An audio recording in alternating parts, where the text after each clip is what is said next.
We're ready when you are. Voting, right? Just In the final election All right, in good. November, you only get one ballot. we're good. Yep. We're on. All right, good evening. Welcome to the September 13th, 2022 Newmarket Planning Board meeting. Please join me in saying the Pledge of Allegiance. Pledge allegiance to the flag of the United States of America, and to the republic for which it stands, one nation, under God, indivisible, with liberty and justice for all. Thank you. First off is public comments. Anybody have anything to talk about that's not on the agenda?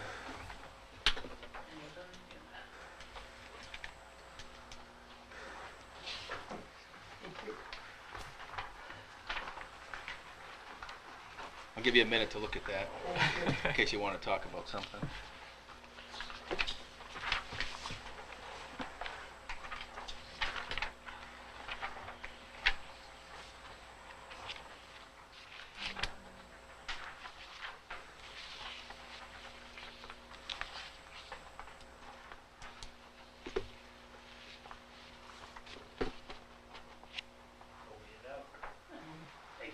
All right. Excellent. I will close the public comment at, say, 7:02. Next is review and approval of the August 9th minutes. I'll entertain a motion. Is there a second? Second. Motion's made and seconded. Any discussion? Under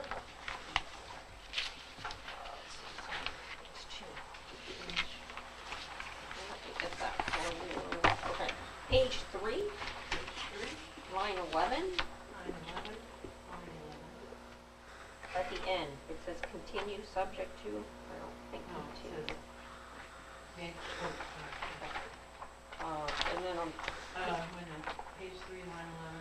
at the end, that It says number 5, continue. yeah, continue. It's just number 5 is subject to. Delete continue. Okay. And then on page 11, line 26, I believe we were referring to the M2E zone. Bart, you can, that's one. You brought that up. Dana wanted to give an update to the board on the M2 zoning district. When we were referring to the M2A zoning district. North Main. Yeah, M2A. That's correct, North Main. That's line 26. So you want to keep it M2 because that's currently B2. It's B1 up there.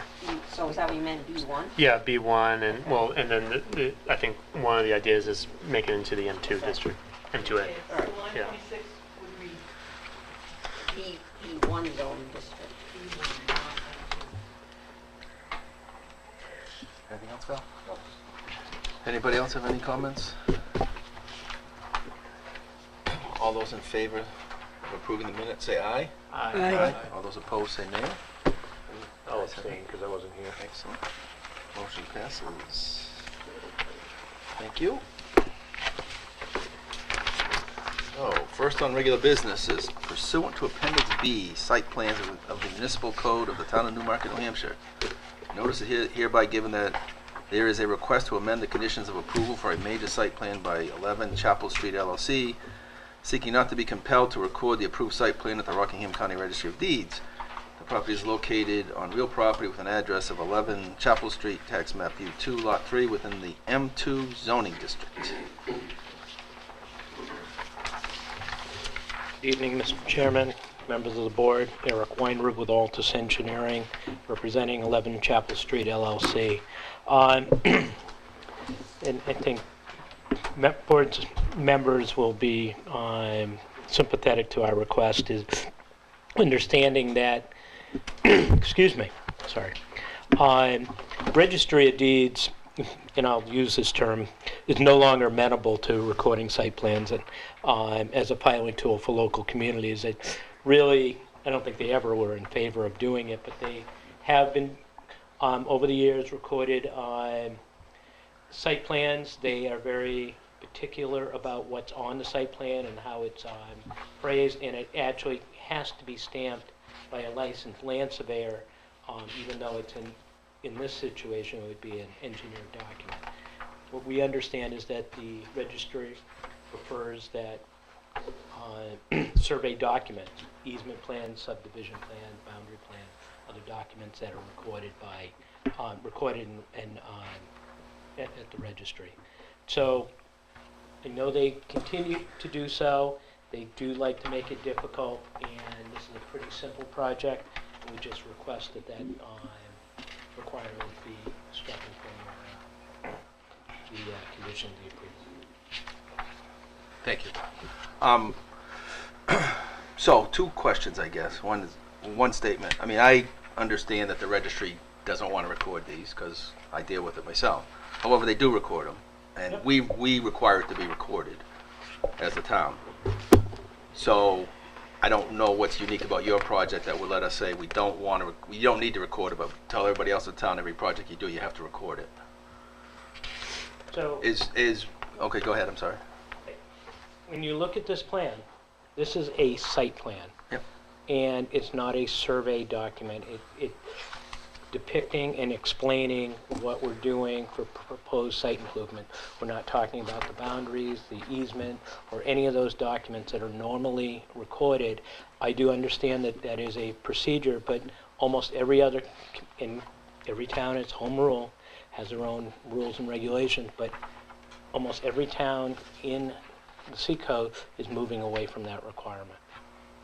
Oh, I don't disagree with you at all, but it's still one of our requirements. Yep. And that's if why the site I'm plan, asking, we it's a still very have to get them small- recorded. Yep, I'm asking for that request. Yeah, no, understood.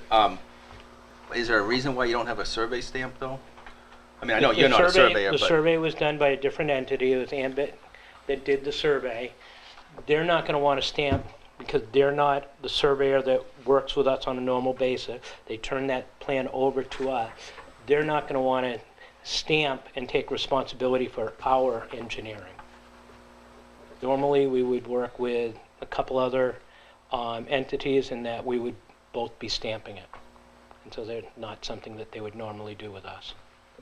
right, I mean, it's not unusual to have the plan stamped by the surveyor and the engineer, right? The Well, no, surveyor actually, stamped it. that, if it's a site plan, Right, I am quite certain that the surveyor is not going to want to just stamp the site plan and not have an engineer stamp it. no, I agree, I guess that's what I guess you're saying the same thing differently, though, is, it seems like your client just doesn't have a surveyor that can stamp a plan, or that will stamp a plan. He's probably gonna charge him money to stamp. Well, he would Review a charge plan. money, but he doesn't want to take responsibility for my engineering. Well, your stamp would be on it too, correct? Right, but his stamp is also on there, and that's the that's the Yes. document that is, the registry accepts. As far as the registry is concerned, my stamp means nothing. Oh, absolutely, I agree with that, But from a legal standpoint, if the surveyor stamps it and is stamping it for the boundary only, and you're stamping it for engineering, that seems to me like that's pretty standard. That's typically the site plans that we're recording. They're stamped by both the surveyor and the engineer. They have to be. Right. So I don't see why we would do something. See, I guess I don't disagree with the point that we shouldn't be recording these. But where I have trouble is that everybody else that does them has to record them. So if going forward, we're gonna say we'll give everybody a waiver or change our regulations, say you don't have to stamp them, you don't have to record them, then that's one thing. But to grant the waiver for just this project, and make everybody else do it, On the benefit of recording is it also puts a buyer on notice as to what are the, specifics to that approved site plan that the code enforcement would be enforcing. That's all on record at the town. So, well, I guess the deed doesn't have to refer to it. No. It would be on No, record at it- the town. no, right. I mean, what he said is 100% right. The registry doesn't want to record site plans. There's no doubt about that. And some towns have gone away from recording them. Well, for a while, the now former planner in Portsmouth wanted all the landscape plans recorded. There's towns that make you record every sheet of Right. plan, it's crazy. It's a waste of time at the registry. However, it's our requirement. So, I guess I'll ask Bart though. Is it a requirement or is it ordinance? Regulation. regulation. Regulation. So it's something that can could be waived. changed by us, or it could be changed by the town council. Well, that's what I was just gonna ask Bart, us, right? If it's site plan regulation, so it's planning board's purview to change it. Okay. Or Only. to grant a waiver. Or grant a waiver, correct. So, in the bigger picture, like I said, I don't have a problem with granting the waiver if we're gonna change our regulation. You know, the one down the street there, just last time we made them do a boundary survey and all that stuff because that's our regulations. So, I just wanna treat All applicants everybody the fairly. same, you know? Yeah, I mean, I view that slightly different in that we just didn't have a boundary survey, so we didn't have confirmation that all the improvements were within the parcel necessarily, which is most of the reason that I wanted to see a boundary survey. Understood. Number. But I don't think we have a boundary survey on this one either. There was a boundary. There was, survey. originally there was one, It's in your a file. separate package, right? Separate Well, plan. it's separate sheets. Yeah, separate sheet, right. I believe the site plan also showed boundary information. It does have the Yes. boundary Yep. information on it, Yep. and it references the ambit plan. Correct.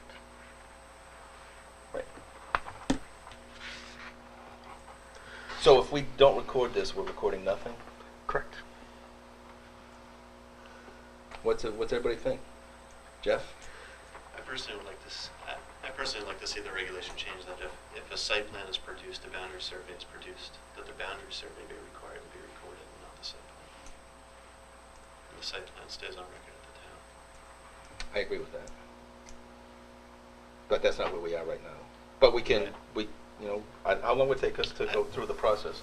We have to have a public hearing. We can set it the next meeting for a public hearing, so November, we can change it theoretically. Well, I don't want to, I mean, I certainly don't want to assume the board Well, would I'm saying approve the that. public No, the public understood. hearing could take Understood. place. I'd like to hear from Jeff, what would be, from an engineering survey perspective, what would be the benefit of recording the site plan? Recording the site plan itself? Yep. I mean, if it's on record at the town, I'm not sure. I I would like to see the yeah. boundary recorded, the boundary survey alone recorded, because a lot of property go through the same process. The boundary survey is required, and then the plan is never recorded. Val, I The would boundary say, survey is not recorded. excuse me, I would say historically it was done because towns are notorious for not keeping good records. Exactly, town So- hall burns down and there are no records. If there wasn't, you know, that would be why. I don't think it's a good enough reason to require everything to be recorded. If you record a boundary plan, Yeah, nowadays that with- is not why the registry of deeds was created, right. so. Right. Division. I mean, today's day and age with electronic copies and everything, the chances of losing something completely are pretty slim. Not like the old days when everything was paper, and if like Newmarket Town Hall did burn down, and we lost everything. So, So I guess the way I look at it, I understand you don't want to put other people at disadvantage that have to do this, but again, it seems like there's a willing to have a conversation on if is that appropriate regulation or not down the line.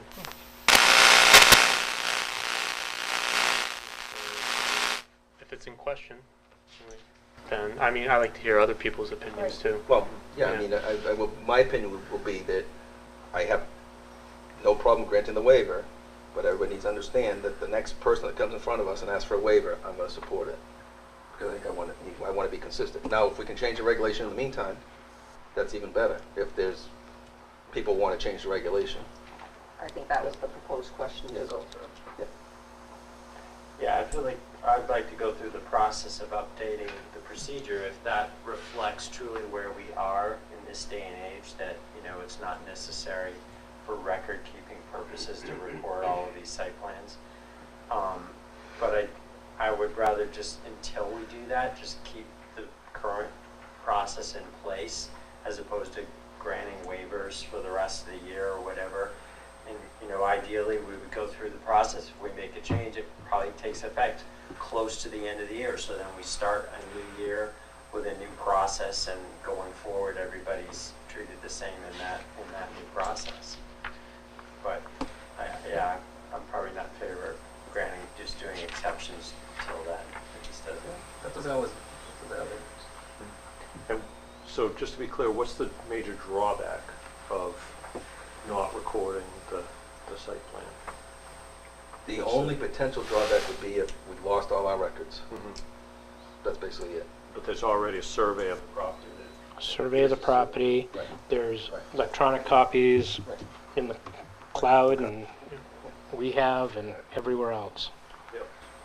So in the other community, I'm sorry, Chris. Yeah, no, I think. that So is- in other communities where they do not record the site plans, we record it after everyone has stamped it, signed it, planning board, that under our regulations has signed it, and then it goes on record. So we know that's the final copy. What would the process be here as to not recording the site plan? Would it go through the same process? And if so, then who's responsible for digitizing that? So I think if I could answer that question, the process would be that it would be the same review process internally, and the planning board would still sign it. A way to do it is you can even sign it in a meeting if you want, have a certain agenda item saying sign plans, so everyone understands it was signed at this meeting. They know what plan that is. And then the only thing that's different is you're not sending it to the registry of deeds and recording it. Everything will be here. We have electronic copies of it, of recorded plan, or signed plans. And So the signed plan would go back to the applicant, they would, Yep. they would digitize it and send the. yeah, if file we to had the town infrastructure and here, walk it which would be great. And return the original. Correct. Even if we had the infrastructure here, like a platter, Yeah, you know, we just can scan do it right there, and we can just send it right over. So. I'm just Yeah. playing this out because we don't have that ability here. No, but we could plan for it. Would the final plan that is kept for record be stamped by an engineer? Yep. Just not require a surveyor? Well, that's the question that maybe we can have, you know, the plan board can have if they want to review the regulation is, do they need both? Or is one or the other fine? Does it depend on the I think we plan need itself? both. We want a boundary survey, it has to be Yeah. stamped by a surveyor, and the site plan stamped by an engineer. I Right. think that's fine. Right, depends Yeah, on but who they can be prepared the limited drawing. independently. Oh, yeah. Yeah. Well, you Well, that's my determine main that the point. site plan is all within the bounds that have been determined by a surveyor and not the engineer. Right. The engineer could show them provided by a surveyor and even reference the surveyor's plan on there. Yeah, the boundary plan is typically part of the site plan Right. submittal. Right, but they like have a that, like separate to sheet. Val's point, that you still want the proof that the improvements fall within the boundary on Oh, the yes. site plan. Yes. Right. But you might not, you might be able to live without the surveyor's stamp on the one that you keep. Yes. Right, so Agree you with would that. have that survey plan, and then you superimpose onto the site plan, which this site plan did, and then everything would be shown within the boundary. So, Just not show boundary bearings and distances necessarily on it. right, but yeah, Yeah, my thoughts are more of the whole process of how this really would play out and who's responsible to ensure that the town receives back the original fully signed and stamped final in both the original and the digitized electronic version. so that's why I think it would be important for the planning board to do it at a meeting, because the town would receive it, and then it's distributed to, the board members prior to the meeting. They have time to review it, and if there's any questions, they can send it back prior to signing or endorsement. Yeah, I mean, honestly, typically, the only questions that ever come up prior to signing anything are at the registry. I mean, basically, everybody goes over, takes a draft over to the registry, make sure that they'll Can't even do that anymore. sign it. There's no pre-approval process. And then they still don't Yeah, accept right. So you gotta go over there with it on a Mylar. Right, And right. then kick it back. Right. But So, again, so Jane, what are your thoughts?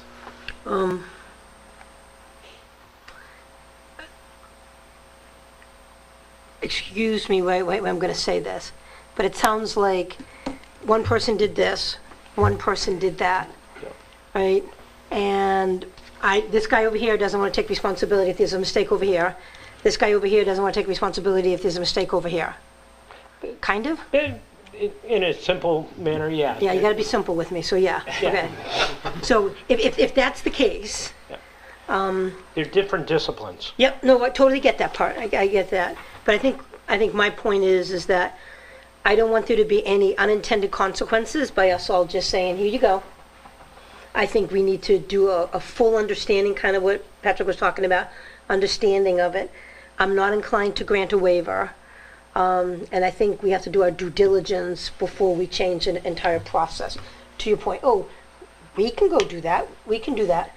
Well, we don't know yet. We got to make sure, and if we formulate a plan to make this happen, let's understand, are there any holes in that plan? Because this is important. So, Okay, there thank you go. Mikhail? Yeah, I would be for granting the waiver.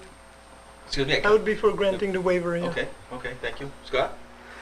I personally, I agree with Jane. I think this board has gone way out of their way on this project. You remember, this was a one-story wooden barn that had no certificate of occupation. It's now a three-story structure that we have allowed to be a residential structure, right? And we have allowed the entire surface of the land to be called parking. I can't imagine what more we could give these guys. Well, I understand your position, but to be fair, they got variances before they came to us. Okay, but So, nevertheless. the town did, the town. Okay, I yes. think the town has been extremely generous in this situation. So let me ask you this, Eric. Say we decide to go through the process of changing our regulation, right?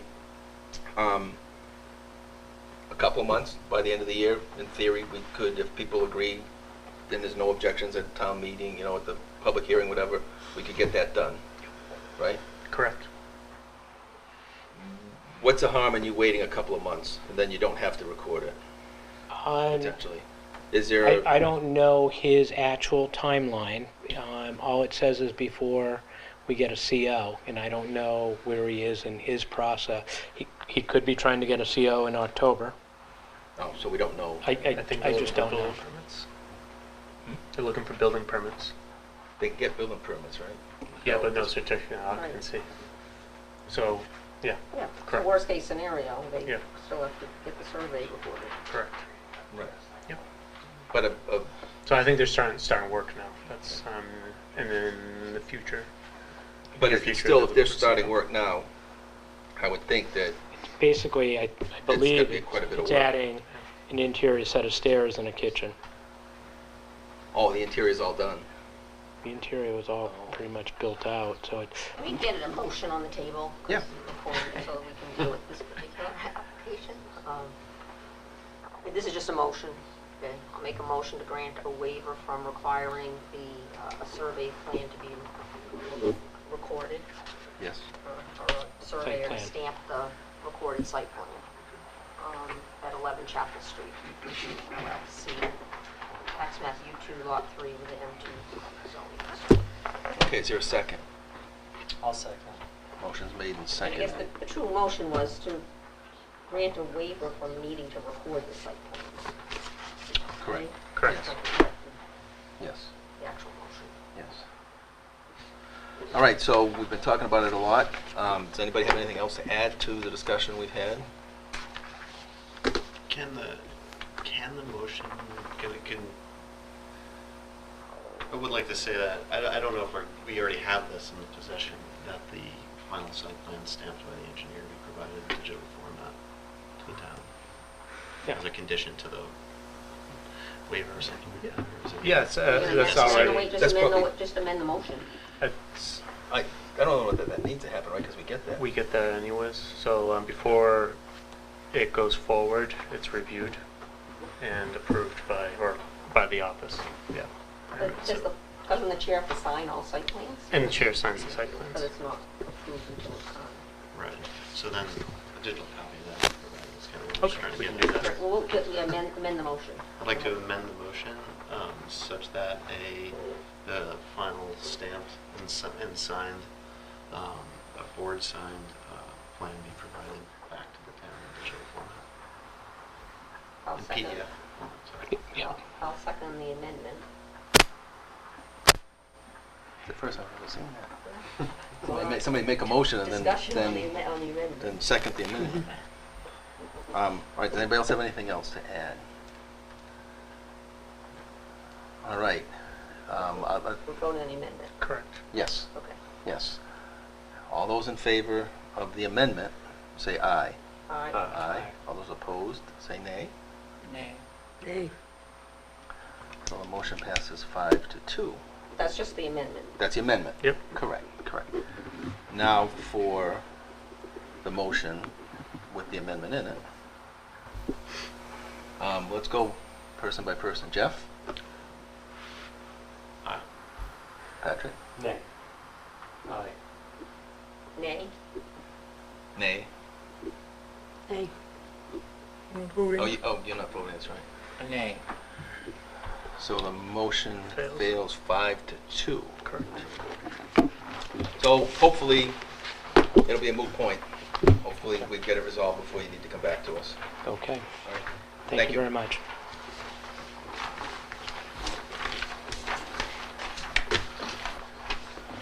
All right, next is pursuant to Appendix B, subdivisions of the municipal code of the town of Newmarket, New Hampshire, notice is hereby given that there is a request to modify an approved open space site plan by Chinburg Properties, Inc., seeking approval to expand the footprint of 2 retaining walls in order to provide structural support for the footings and foundation of the lot's buildings. The proposed modifications are located on real property with an address of 77 Hersey Lane, tax map R4, lots 3-10 and 3-11, within the R2 zoning district. I should recuse myself, I believe. Okay.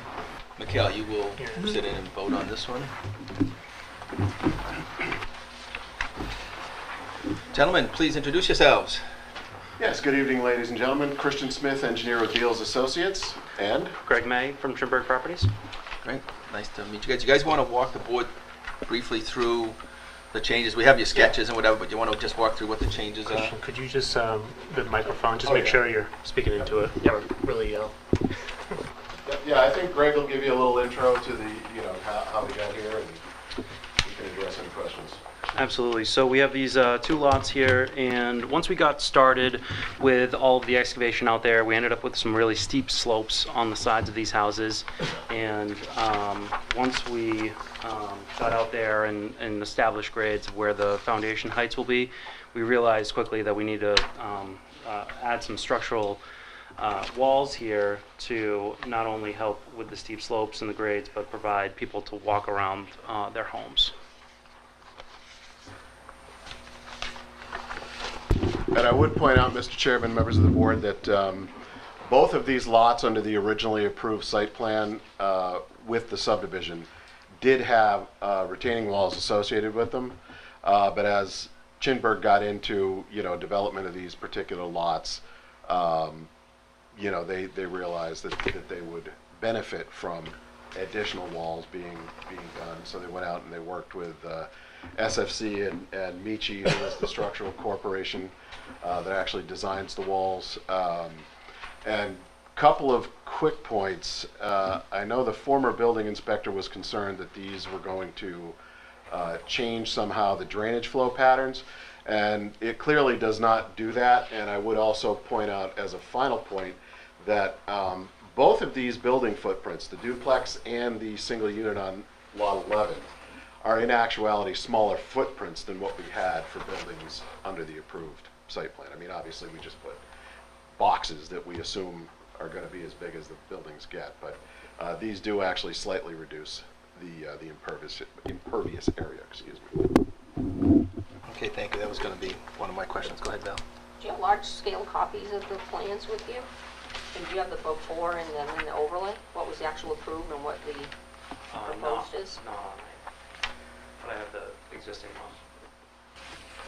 Well, that's the proposal. That's the proposed? You don't have the approved? Not in paper copy, Val. Do you guys have something I can put up on the TV screen? I do have it on the stick drive. I can try.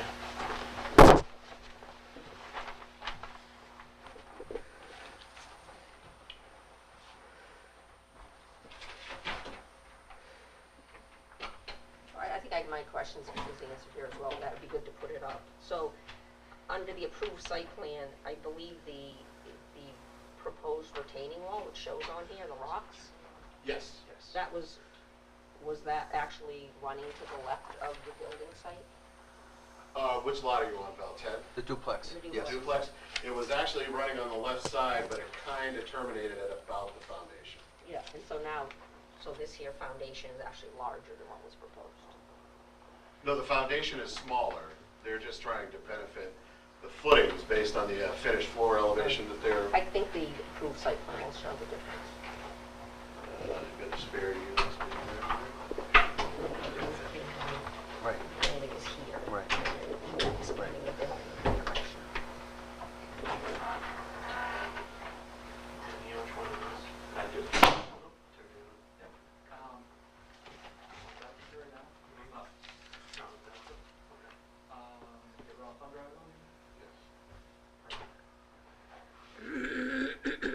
Oh, right into the TV. Oh, actually, yeah, if you need one, yeah. This is why we have IT people. Yes, sir-ree.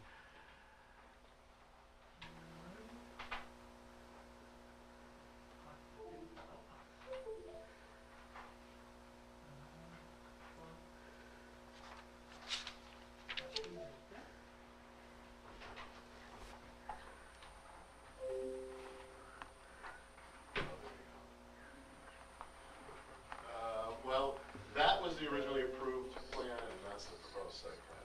You wanted the original one up Yeah. now? Yeah. So we're gonna have to rotate it.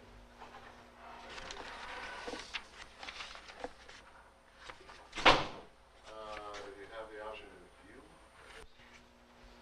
Yes, that should work. You want to go to lot 11? 10, lot 10, the duplex. It's the 10A. So there's a retaining Can wall. you just enlarge all that to show where the retaining wall shows on that, on the approved?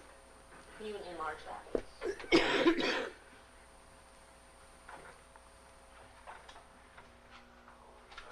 Not panic. Touch screen?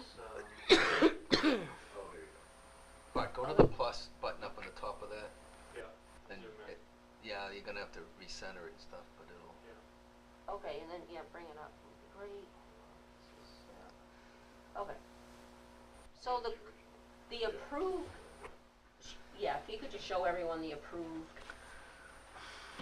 have the applicant do that, thanks. Yeah. So under the approved plan, that was the retaining wall that was approved, correct? And that was actually running pretty much into the foundation wall, correct? Right, very close, yes. And under the proposed request, you're moving that retaining wall. You've actually moved the building over or enlarged the building. I don't have a scale. from this The or this. building footprints on the proposed are smaller than these. Then why isn't the current, on the proposed, why isn't the building footprint starting at the approved retaining wall? It's off by. Oh, you know, Hold on. so it looks to me. Oh, yeah, well, right, it got shifted over, and I think that has to do with the separation between lot 6, how the buildings are laid out between unit Again, 3A that long. and lot 6 building. But Correct me if I'm wrong, Greg, I think that was a fire department separation issue. 30 feet. But these proposed layouts have a 30-foot separation, do they not? That's a valid question. I think without having the copy of the, I'd like to see this proposed This- overlay. yeah. So this plan says minimum side/rear setback is 10 feet, but then it says 30-foot separation between the buildings, right? This would be the closest. So the intention of the approved plan was to have 30 feet of separation. Correct. So is 3-6, that's already built, right? Or it's under construction? I believe the foundation's in the ground, I don't know what they have on the ground. Oh, so it's fully framed. So, and it does now look to me as though that may have gotten slid over a little bit to make that separation between the existing 3-6, and I am not certain if 3-6 got slid over or not, to be honest with you. Because right there, it's right on the setback line, the lot line. Right. Whereas that's the originally approved. Well, it's on, yeah, it's on the setback, So, which is fine. I mean, it looks to me like on that plan, the original closer. plan, that those those two buildings are closer than 30 feet together, probably. Or they're at 30 feet. Because is that setback 10 feet? And it looks like that both units are just outside of, so You're it's close. absolutely right. It's close, Yeah, and maybe those it's are- those are- 25 those feet are or something. 10-foot side setbacks. And they have the stone drip edge, which is maybe 3 feet, so they're probably 25 feet apart, so Correct. that may be, so that would be why that this would be further Right. Yeah. south, Right. right? Correct. Okay. So, Christian, so this retaining wall going in, does that affect the grading down below that? Does it reduce the amount of grading necessary? Well, Does it shallows up the slope down to about elevation 106. So basically, this slope, Mr. Chairman, will get a little shallower because of the reveal of the wall. But the TOA slope stays the same, pretty much? None of the grading changed beyond that 106. In fact, I think the 106 stayed the same. The 108 tucked in a little bit, as you can see, that kind of runs at the base of the wall now. And you can see the separation between that and the 106. But no, everything Which one is it, behind Christian? and around. Which one is it? This is the proposed. Yep. Okay, let me zoom in.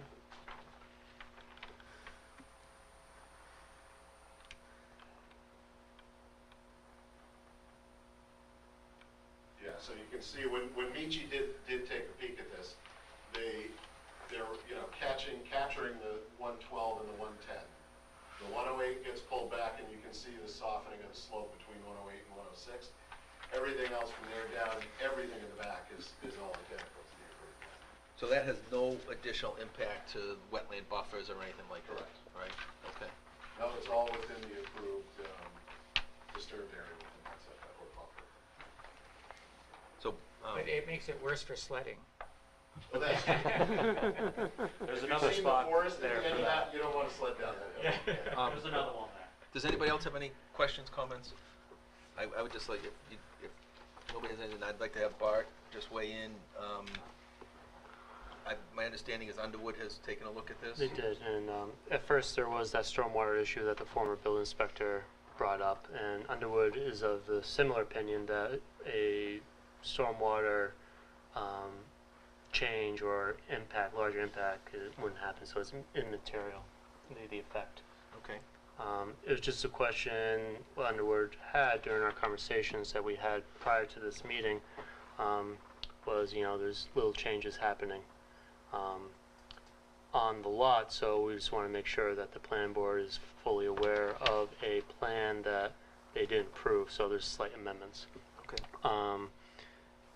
And also there was a question, I think Christian just answered this, but are the houses oversized for the lot? And it appears that they have reduced the footprint. I'm not sure if there's a before and after what was approved and what it is now. I didn't see Well, that. what was approved essentially is 2 3/6s Right. together and just slightly jogged. So what is that reduction, I guess is my question. Yeah. We had figured that out on the phone with Yeah. Maria. I forget. Okay. And when you say a reduction, are you talking the width of the building? Square footage. Yeah. Okay, well, that would be different because, And it is, It'd be a they are, wider building. you can see, Right. Val, that 3/8, if you took that unit as a standalone, it would be thinner than 3-6. but if you go. So it's narrower but But deeper. if you go to the original plan, if you go to the approved plan, I don't think the duplex is made up of 2 of those boxes. It's definitely not. Yeah, it is. I guess if we had the actual plan, you could actually, Yeah, all of Looking at that those, does all not of those appear to building be- footprints were the same box. I don't see that. All right, so if nobody else has any questions about that particular lot, let's talk about the other request, which is Yep. 3-11. Yep. And I think you can just pan down. Yeah. Or, yeah, I can't pan for you yet. I'm struggling. Hold on. Bear with me. It's quite delicate work from that distance, Bart. It sure is. It takes a lot of finesse. Clearly I don't have it. There we go. There we go. I guess my other point is too, if they're asking for a retaining wall, more impact, is the size of the house appropriate? That's my other concern. So, that was during the our offline conversation between Christian and Underwood and myself and Maria Chimberg is, is there an opportunity, I had them look at alternatives. Are there alternatives to what they are proposing? So the retaining wall didn't have to go in. And Right. and Yeah, and I came, think, yeah. I think Underwood's suggestion, Bart, was could they reduce the sills on these? And I am fairly certain, and Greg, you can shut me up if I'm speaking out of turn, but I believe that they looked at all of that. They looked at doing the, longer foundations, and this just makes an awful lot more sense than either of those alternatives. Can you just go a little deeper in that, if you want to, Greg? What does that mean? Like, makes more sense? Well, Is it as from what perspective? Yes, sir. As we were establishing the foundations for 9, 11, and thinking about 7, when building into the hills that are here, we had to raise up the foundations to a certain level to achieve, usable backyards. And then as we were moving, through these lots to get to 11, by the time we were, I think 311 ended up being about 5 feet less in foundation sill height than 9. So we've got grades that had to drastically shift into these areas. And then by the time we lowered 11 enough that we could, we still had a steep grade down to this drainage pond area over here as well. What's the difference between, was that 13 and 11? Or so was that 3.6? I can't see. 3.9? 3.9. 3.9. Yeah, and 3.11. Yeah. What's the grade difference there? So, My eyes are failing me. 4 feet, I think, 4 to 5 feet. 4 feet. 5 feet. So 11's lower. Yes. Yeah. Yes. Okay. Yeah. So we did lower that as much as we possibly could, but still ended up with a very steep grade coming down to that drainage pool. Christian, is there, can you call up the plan that shows that one had a retaining wall on it initially too? It actually was shown on there, but go ahead and scroll down on that. I one couldn't, part. yeah, okay, sorry, I It couldn't was, see it was in the rear of it, Eric. Yeah, behind. Come on. I'm getting there. There we go. Oh, around the back of it, Yeah. I see. Right there. I see. Yep, just to give them a little flat area outside the building. Yeah. As far as we can tell right now, too, we were able to grade this well enough that we don't And really with need the to install lifting that of one. the sill. Right, right. Now, that particular house is larger than what is shown on the approved plan, correct? 311? Let's Well, take I it. didn't think so. I think it's wider, Val, but I don't think It's definitely overall. wider. It's wider. Yeah, I That's don't what's think it's as causing you long. to require the request, is because you've enlarged that house, correct? Is that the retaining wall right there? Yeah. Yes, that was the Yeah, original one. Okay. Yep. So if the foundation of that house met the approved site plan, would you require any kind of retaining wall that you're proposing? I believe we still would have. If that was just a square box, just as it was, we would still be challenged with the same. And it would be farther away from the wetland, The wall? the wall would. It looks like it's closer. Well, this is closer, Yeah. but if they reduce the size of the foundation of the Mhm, house yeah. to meet the approved site plan, Mm-hmm. right, Gotcha. they would pull that wall towards, Yeah, away yeah. from the wetland. Correct. So, so where, so the way I'm looking at this is that is just outside or just touches that colored area is the 100, That's the Foot approved buffer disturbance. of the 100 that we got foot buffer? The conditional use permit for the 100-foot buffer, yes. okay. But again, that was all approved under the original. Yeah. Yeah, so the wall goes to the boundary of that, Correct. right? Right. Which, where it is, where it goes close to that is an area that was already approved to be disturbed. That's part Correct. of the original plan, right? But on the original plan, It just says there's, this. what is the actual setback to the wetland? Wasn't that reduced a certain amount, is now that encroaching? It's more than 100. Yeah, according to this, that's right? 100 feet, Val, the Okay. colored patch. Okay. And that was So it's all just- part of the original Yep. CUP. Okay. Yep. for So that. you- Because obviously that whole detention pond and fire retention pond down at the bottom was there. So you're not requesting any additional impact to the 100 No, foot? absolutely It's- not.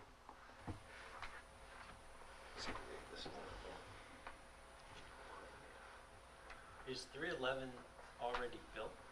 Yes, the foundation and frame is already up. Yeah. And for anybody that hasn't been out there, just as a point of interest, the bioretention pond, the forebay, all of that is completely built, vegetated, and functional.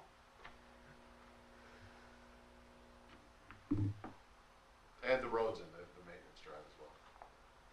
And was it just a silt fence around all of the disturbing, or the red section? That's just all silt fenced at this point? Not on the uphill side. On the downhill side, closest to the wetlands, they had, I had them put in a double row because we were within 25 feet of the wetland. Well, here's my take on the discussion we've had. I think because of the fact that, let's talk about the duplex first. That duplex being narrower than what was approved is good. What you're proposing is no more impact within the buffer than was already approved, right? No additional grading, none of that. And if Beals Associates and Underwood both say that it has no detrimental impact on the stormwater, I take no exception to that, I guess.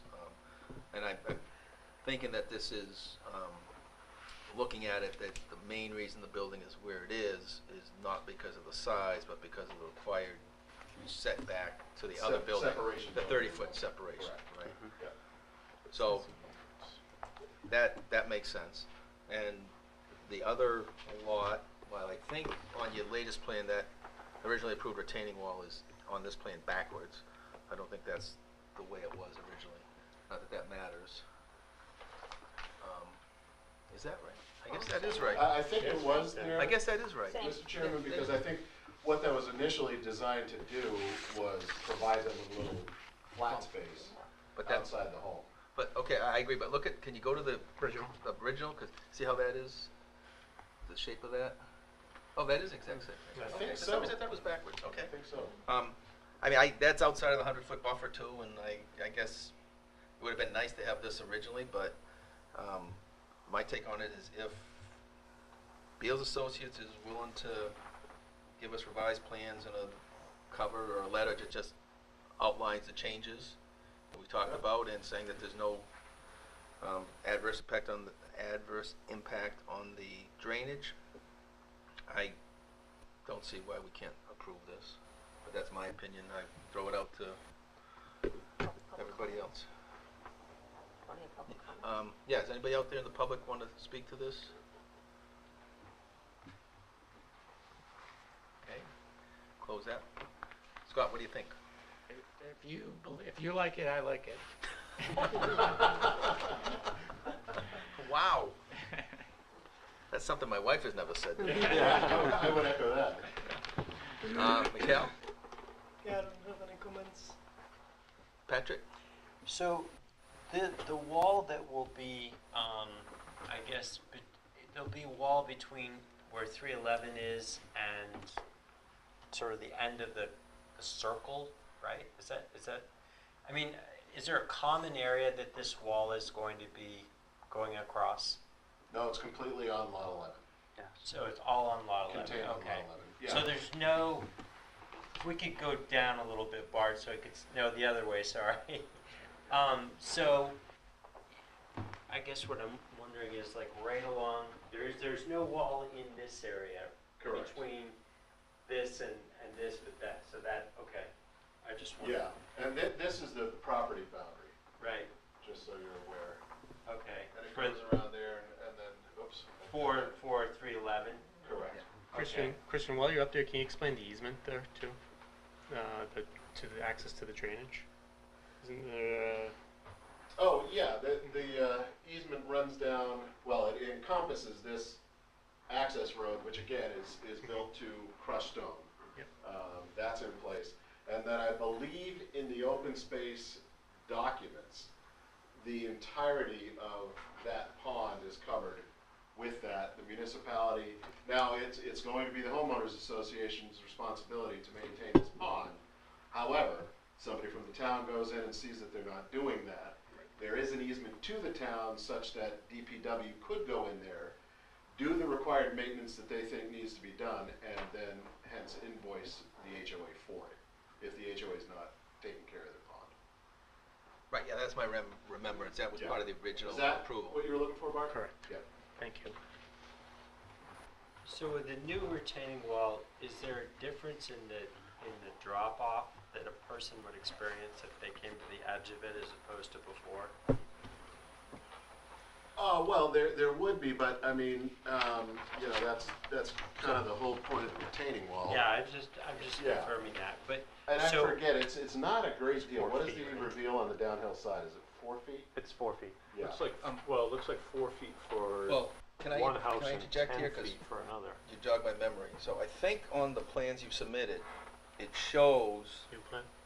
the new plan that Mitchie did or whatever. It shows fencing in front of those walls Oh, on the Michi plans. on the Mitchie plans. Yeah. So that's what we have as part Yeah, of if our you wanna Go back package. to the folder, Bart, if you can get that. Okay, yeah. Bear with me. And we're looking for, I don't know which is which. I think the later one might be 11. Yeah, that's 10. Yeah, if you look at drawing Yeah. 1.0, Yeah. Oh, that's it? the lower, oh, nope, that's not the one I'm thinking of. Shows a 10-foot wall. It shows, it says, Bart, can you scroll to the lower right, I think? All is- right. For this plan? I have the other, no, Okay, there's the other another plan. plan. This one? Says 10 and 8. Yeah, the lower right corner, there's a detail In the notes? Oh, down right here, there, right there. You see that, Yeah. see that note where it says, see note 19. 19, and that note 19 is basically a fence detail. Yeah, fall protection is provided at the top of it. Right. Yes. okay, Top that's of what I was trying to Yes. determine. What's the fall Yes. protection? Yeah. Yes.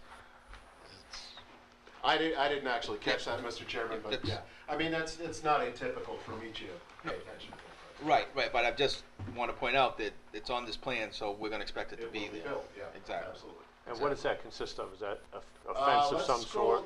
Yeah. Maybe they talk The about it. detail or the notes? I don't think Oh, they maybe had it a would be the detail. notes, because it just says, you know, But it says 19. recommended, Right. not required. yeah, so I mean, it'll be a fence, I'm assuming decorative, but, you know, Enough to- effective. Enough to keep a kid from falling over the edge of the Yeah, 10-foot nothing that fall. you're gonna be able to push over. Did you listen to Jane's comment? No, I'm sorry. It's all right. No, maybe it's just verbiage, but it says is recommended as opposed to is required. Right. We have the ability to say it's required or not. So Or just say make it's sure not that required. as we're talking about it, that it, Right. that it's required. Yeah, I think that's what Patrick's asking, right? Yeah. Yeah. As far as I'm concerned, it's part of the plans. And they say, the engineer says it's recommended. If we approve the plans as is, it's on there As recommended? as required. Yeah, no sense. Yes, they're saying it's recommended, right. So, yeah. Right. But as chairman says, you guys can make that. Correct. Yeah, Right. shall. It just has to be, it just be amended. As a condition of this site plan. Yep. Right. Exactly. All right, does anybody have any other questions? Tim? That was my only concern, was the fencing. Okay. Yeah, that was a good point. Thank you. Jog my memory. All right, if nobody has any other questions, I'll entertain a motion. Does the planner have any recommendations? Does the plan have any recommendations? Sorry. Yeah, I think based on the conversation, my conversation, additional conversation with Underwood, you know, stormwater is not impacted, appears to not be impacted. The footprint, I would like a note saying how much reduction housing footprint. Yeah, that's fine. Yeah, just so we have that on record. So that just to be clear, Mr. Planner would just go in the memo that Chairman. Correct, and just show it on the plan too. Yeah. Yep. Just like how much of a On the decrease. proposed plan, just say building footprint. Build footprint is, Square yes. feet, This is how much it was approved for, this is how much we're building to. Just so we understand what happened during Sure. this amendment process. Yeah, so I think if there's reductions and no increase in impacts, I would recommend a conditional approval.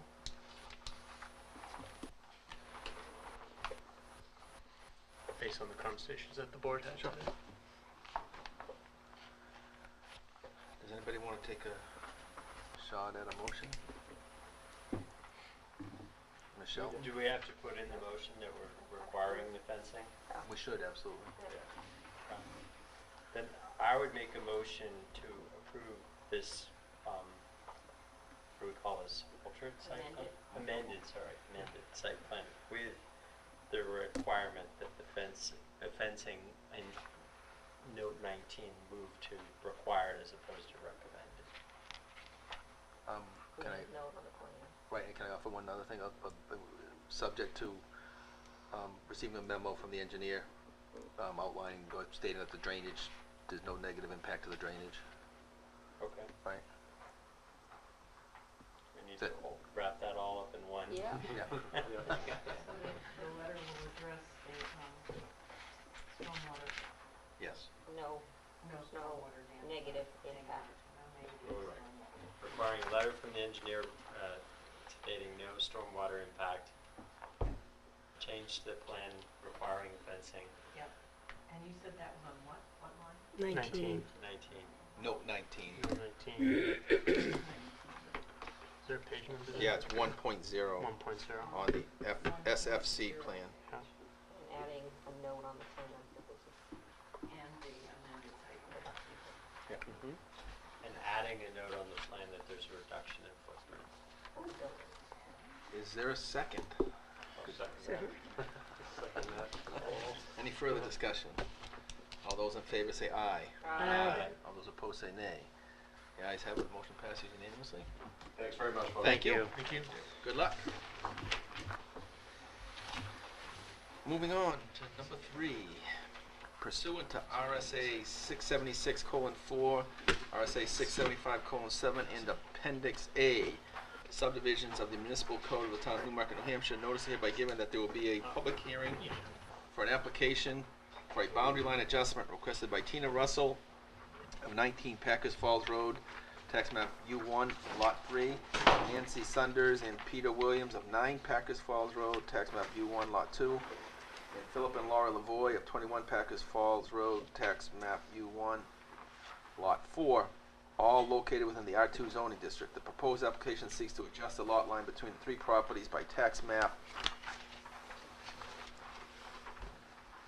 U1, lot 3 respectively, conveying 8,532 square feet of land to tax map U1, lot 2, and 5,834 square feet of land to tax map U1, lot 4. Good evening. Before you start, sir, I just want to, I want to explain this to the board. So we approved a lot line adjustment at our last meeting, I believe it was. Meeting in July, for one of these adjustments already. So my understanding is that this is just to approve or discuss, approve or not approve an adjustment for the other side of the property with the other abutter. So we're not asking for that again, where it's just being shown on one plan for the sake of people being able to understand in the future what actually has happened here, right? Correct. The previous plan has not been recorded yet.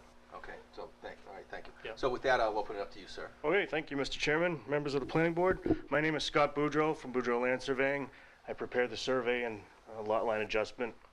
And like you said, you approved this one in July. So this is the new area that's being adjusted. After we started the survey, the other neighbor wanted to have a little piece of that property as well. So Ms. Russell came in and presented this in July. I'm presenting it for the Saunders, the Williams and Saunders property.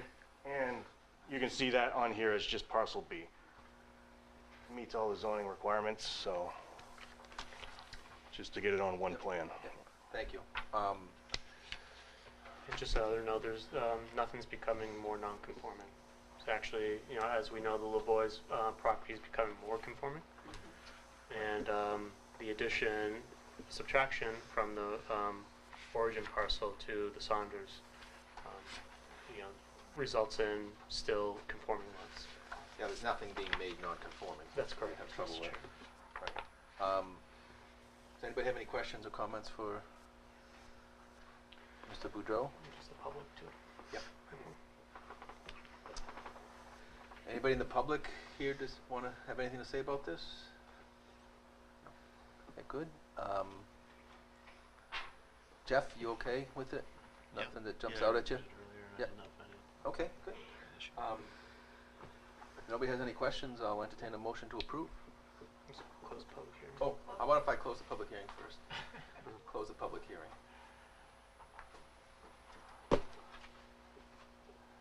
And then I will entertain a motion to approve. Yeah, so I'll make a motion that we approve the application for boundary line adjustment for the 3 lots on Packers Falls Road as written. Is there a second? Second.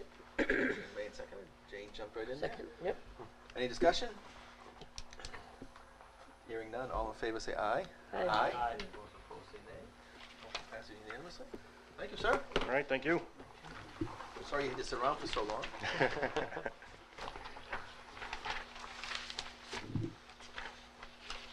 Alrighty, onward we go.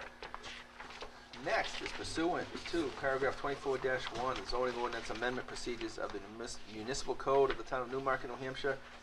Notice is hereby given that the planning board shall hold a public hearing on proposed amendments to paragraph 32-5, nonconformities, 32-9, special use permits, 32-11, definitions, 32-155, wetland protection overlay district, and 32-234, accessory apartments of the municipal town code of Newmarket, New Hampshire, that seeks to expand the use of accessory dwelling units or take any other action relative thereto. So with that, I will open it up to Mr. McDonough to walk us through the proposed changes, please. So the primary objective of this is really to expand the opportunity for accessory dwelling use to exist in Newmarket. Currently, right now, the permitting process for an accessory dwelling or accessory apartment, as they're now known, is a special exception to the Zoning Board of Adjustment. And part of the requirements is that the lots have to be on a single-family lot within a zoning district that allows for single-family lots, and it has to be a conforming lot. Other than those, so those are the permitting process right there.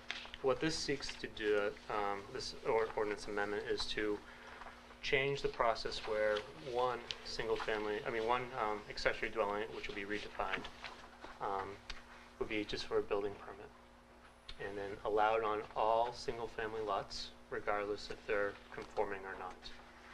So that's the primary objective, and then the addition to that is allow for detached. Right now, it can only be attached in Newmarket. So that's basically what we're trying to do here, and then there's other permitting processes to allow 2 accessory dwelling units through a special use permit through the planning board. So those are the 2 processes to allow for accessory dwelling units. Can you talk a little bit about requirements that, what is there controls into what these detached ADUs would look like? They have to look similar to the existing property? Correct. Type of thing? Yep. So the idea really is to not. I just have a process question. Yeah. So this proposed changes throughout the document, are we still find it hard to do an overview for the public? Yes. And then we're gonna actually go Yes. get public comments and Then go through. Okay, so Yes. just want everybody to So understand how I think we're doing Yes. Yep. what Yep. I'll do is just. We don't want to go line by line at Yeah. this point. Okay, yeah. Let's go through the general Yep. overview, get public comments. Yep. And we get And that go through it. feedback and then Yep. discuss. So the idea is to blend in these units. We don't want them to stand out. So like if the proposed ordinance allows, if a new construction happens, it has to blend in with the existing dwelling unit. The idea is to keep the focus of the primary dwelling unit on the primary dwelling unit and not on the accessory dwelling unit. So that means architecturally it has to blend in as much as possible. It's a little subjective, but also size. Can't go over 1,000 square feet and not under 300 square feet, with the exception of an internal accessory dwelling unit. So I'll go back to the classifications. So there's 3 types of classifications this ordinance proposes. Is internal conversion accessory dwelling unit. So that would be, for example, putting in your basement apartment, and you're not expanding the footprint. You're just adding a accessory dwelling unit within the existing footprint in a certain place in your home. The next category is attached accessory dwelling unit. So this is like if you have an attached garage, you can put an ADU there, or if you want to build one, an attached ADU from your existing primary dwelling unit. So the idea is it's attached to the home. So that's where that blending in really plays in, is really important, because you don't want a accessory dwelling unit to take in all the focus or all the intention from away from the primary dwelling unit. Then the third one is detached. It could be a newly constructed or using existing structures that are already on the lot. For instance, a detached garage or some kind of other outbuilding.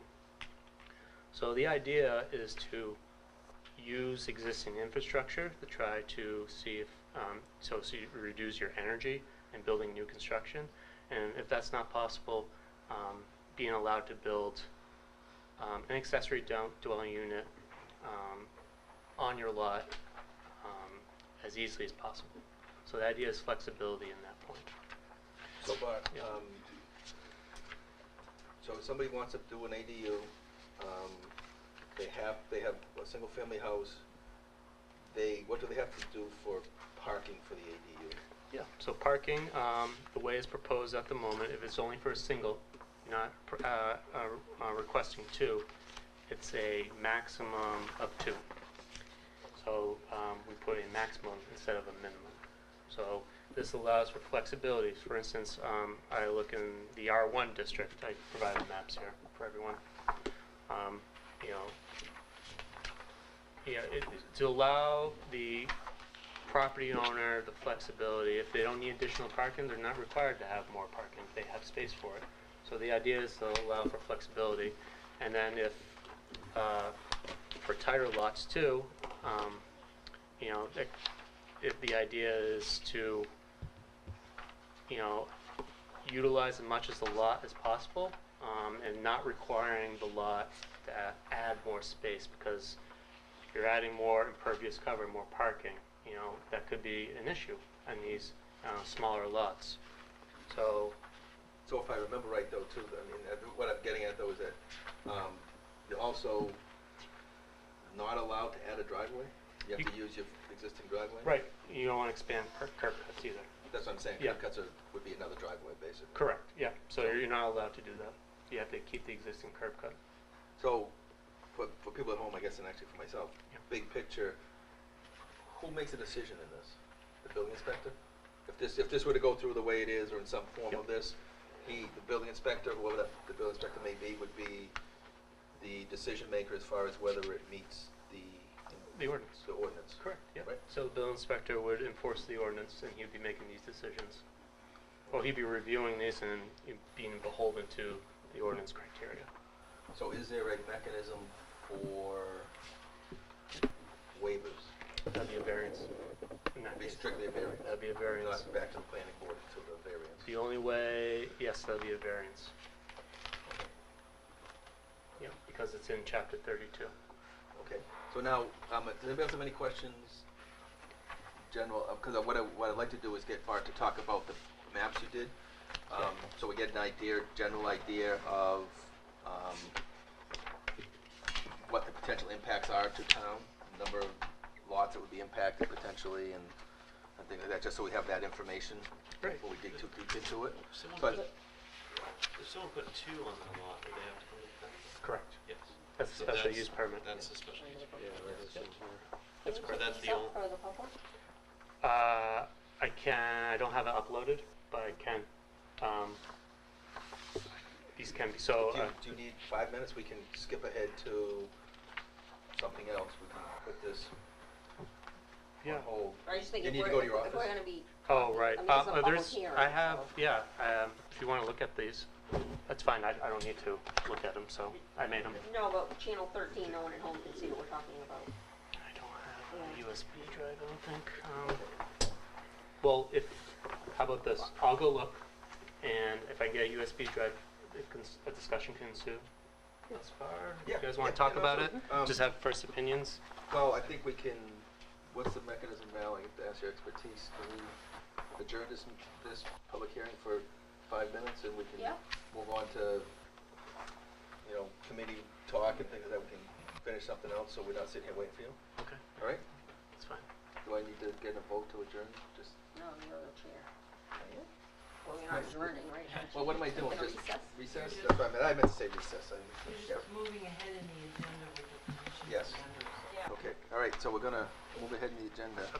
Gonna recess. All right, so just so we're not sitting here twiddling our thumbs while Bart's trying to do that, let's go to committee reports. Does anybody have any committees? Go ahead, Scott. So the town council is implementing a branding strategy, and so we're going to create colors and images that are going to be uniform across the town. We're going to change town signs to reflect that. And one of the things that's going to change is the planning board is going to get an official logo. You're going to get a new logo that will be assigned to you. I'm not sure exactly how that works, but so Get that shirts and sweatshirts and everything? yeah, maybe, I don't know. So that will be Tattoos. so that we will be with the brand. So Newmarket's gonna, everywhere you look at Newmarket, you'll see the same brand. What do you, when you say changing street signs, or, well, you changing town signs, what signs in particular? These are gonna be like, for instance, a sign that tells you go to the rec center. There's signs that, like not like 30-mile-an-hour signs. No, you can't change those. Yeah, right. And you won't change street signs, I don't think, because those are the typically standard color, but Right. Yeah. informational signs for Informational town stuff. signs, yeah. Like town hall Like- this way or whatever. Yeah, Yeah. police department, that way kind of thing. Well, yeah, an elementary school or Yeah, things like okay. that. Oh, Yeah. cool. And then we had a first reading of an amendment that will add a planning board and a conservation member to the energy committee. So that will be in the second reading, on the 21st. And then, so in our next meeting, we will probably be assigning someone. Oh, nice. And then, as you probably heard, Ben Stebbins of Condor Capital has been receiving a lot of negative publicity, and he wrote a letter to the town council outlining, what he's doing and why he doesn't deserve all this kind of negative publicity. So Scott, I haven't heard anything about that. What he's getting negative feedback from residents of town? There's a person in Newmarket who has been advocate. So he has bought a number of buildings. I think he said he had 70 units, but I don't know. That's maybe 10 houses. I don't know how many units a house is, right? And he has gone into those units and improved the heating, improved the air conditioning, or whatever. Did upgrades to make them standard. And as a result, he raised the rents, right? And so we've had a number of people who were very concerned about the rents going up in general in Newmarket. I don't know if you're familiar with the rental situation. I mean, you got somebody here who could tell you a lot about the rental situation. Rents are going up no matter where you are. Yeah, it's gone up substantially in the last 2 years, right? And so there have been committees formed about trying to reduce the rent. And those committees have focused particularly on Ben. Not town committees though, right? Just residents get committees of together? residents, yeah. Yeah, okay, all right, okay, yeah, Right. yeah, okay. But they are led by a state rep, one of our state reps. And last Saturday, I don't know if you read Twitter, but last Saturday they had a big protest in downtown Newmarket. With, you know, bullhorns and signs and all that kind of stuff. And she has been able to get a lot of people excited that he's, you know, he's kind of an evil person and you know, he's doing this specifically to attack people. And so he sent a letter to the board saying that he's, you know, that these are unfair and that, you know, you can't do all these upgrades and then not increase the rent, and that he, I don't have the letter in front of me, but like 35% of his properties are below the average for workforce housing rent, and you know, he has the Wiley House, which is you know, kind of a special situation. He has a number of things like that. And he's trying to do this railroad station. I don't know if you're familiar with that, which is, yeah, well, you're obviously familiar with that, yeah, which is workforce housing. Well, it sounds like it's a beef between private entities, basically. Nothing to do with the town council or the planning board. Yeah, that's right. Right. I didn't know that was going on. I honestly, I don't do Facebook or Twitter or anything, so yeah. I'm oblivious to that. Okay. So the council's not going to weigh in on that, are they? No. Yeah, okay. But the council gets a lot of public input on rents in Newmarket, and how, you know, innocent people are being put on the street and all this kind of stuff.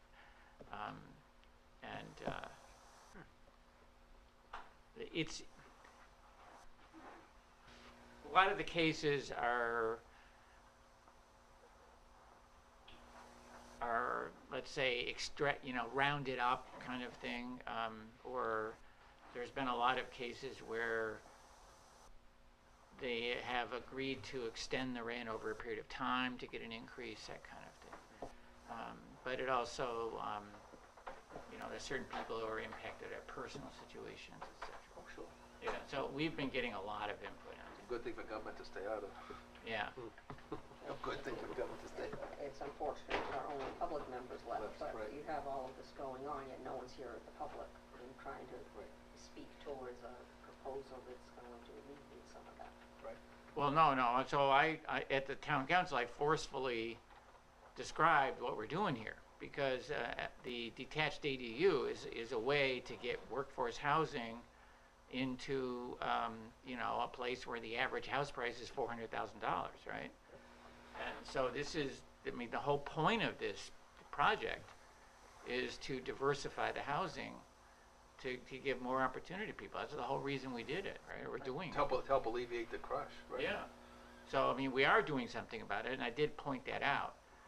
The problem, you know, the generic problem is we can do things over a period of years, you know. we don't do anything in you know, a month, right? Right. And so, you know, if your rent's being raised and you can't pay it, there's nothing we can do about that. But we can create an environment where it's more friendly, right, which is what we're doing. Right. Absolutely. And actually, that brings up a good point when Bart gets set up, before he starts going through the plans. Before I forget to ask him, there's language in this about rentals, short-term rentals in particular. So I think it'd be very important to get that out there tonight on what the implications of that are. You know, I'll just leave it at that. When Bart comes back, we can. Do you have anything else? Bart is back. Yeah, right? but when he sits here, we'll have him. Well, no, I mean, it's a month. Yeah, no. I'm saying, do you have anything else to go through on your Oh, list no, of town no. council stuff? Okay. Thank you. Does anybody else have anything? From conservation, the only thing I'd like to point out, I believe, is that October 15th, there's a conservation conversation event here at Town Hall. They're going to send out some blasts, I think, and stuff on Facebook and do a little more advertising. There'll be 3 speakers and then some tours of conservation properties. Thank you. Would you do me a favor at your next meeting? Would you make sure that all the conservation members have seen this? Yeah, that is. I don't want to go through this whole process, then have them comment, you know, at On the end. on the ADU. Yes, on the process. ADU thing. Yes, that was something I'm going to bring up in the wetland. Oh. The wetland buffer Okay. change I was going to mention here. Okay. So. Excellent. Thank you. Anybody else? And the capital improvement, we've met with most of the directors by department. It's gone very well. Kudos to our friend over there. He's kept us in line and focused on what we needed to do. And I also want to comment that the department heads came prepared, and the meetings have gone very well. Good. Glad to hear that.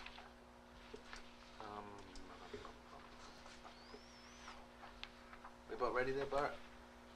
No? Yeah, it's just for some reason.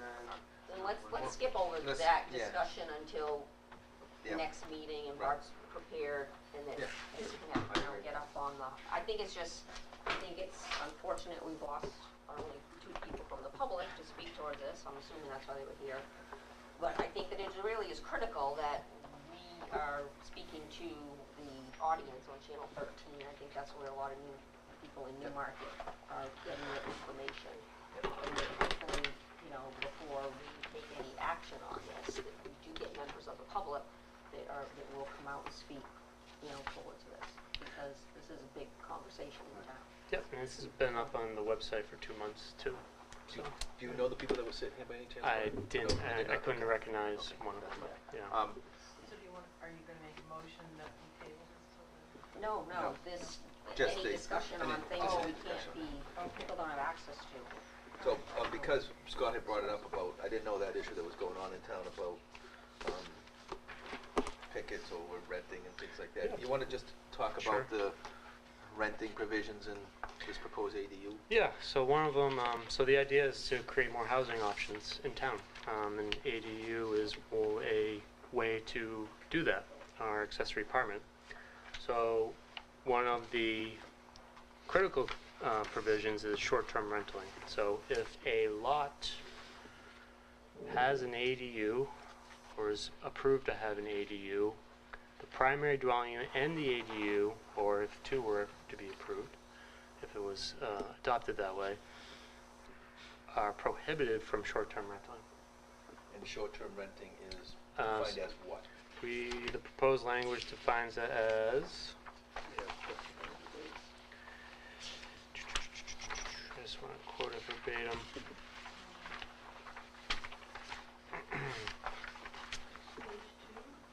Yeah, so, the use, control, management, or operation of a dwelling unit or accessory dwelling unit in whole or in part for dwelling, sleeping, or lodging proposed for periods for 30 consecutive days or less for compensation directly or indirectly. What's the reason for that? Because the idea is to create more long-term housing than allowing for like VRBO or Airbnb to come in. You can also disrupt communities and neighborhoods as well.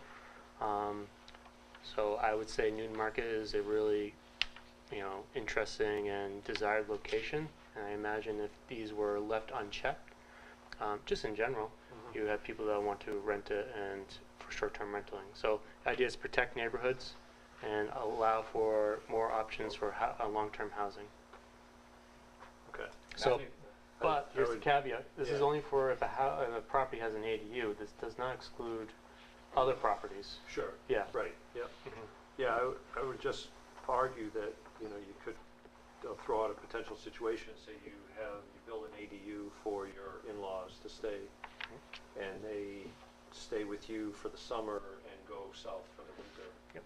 And then for those 6 months over the winter, if you wanted to, lease it as an Airbnb or something like that, now you're limiting that.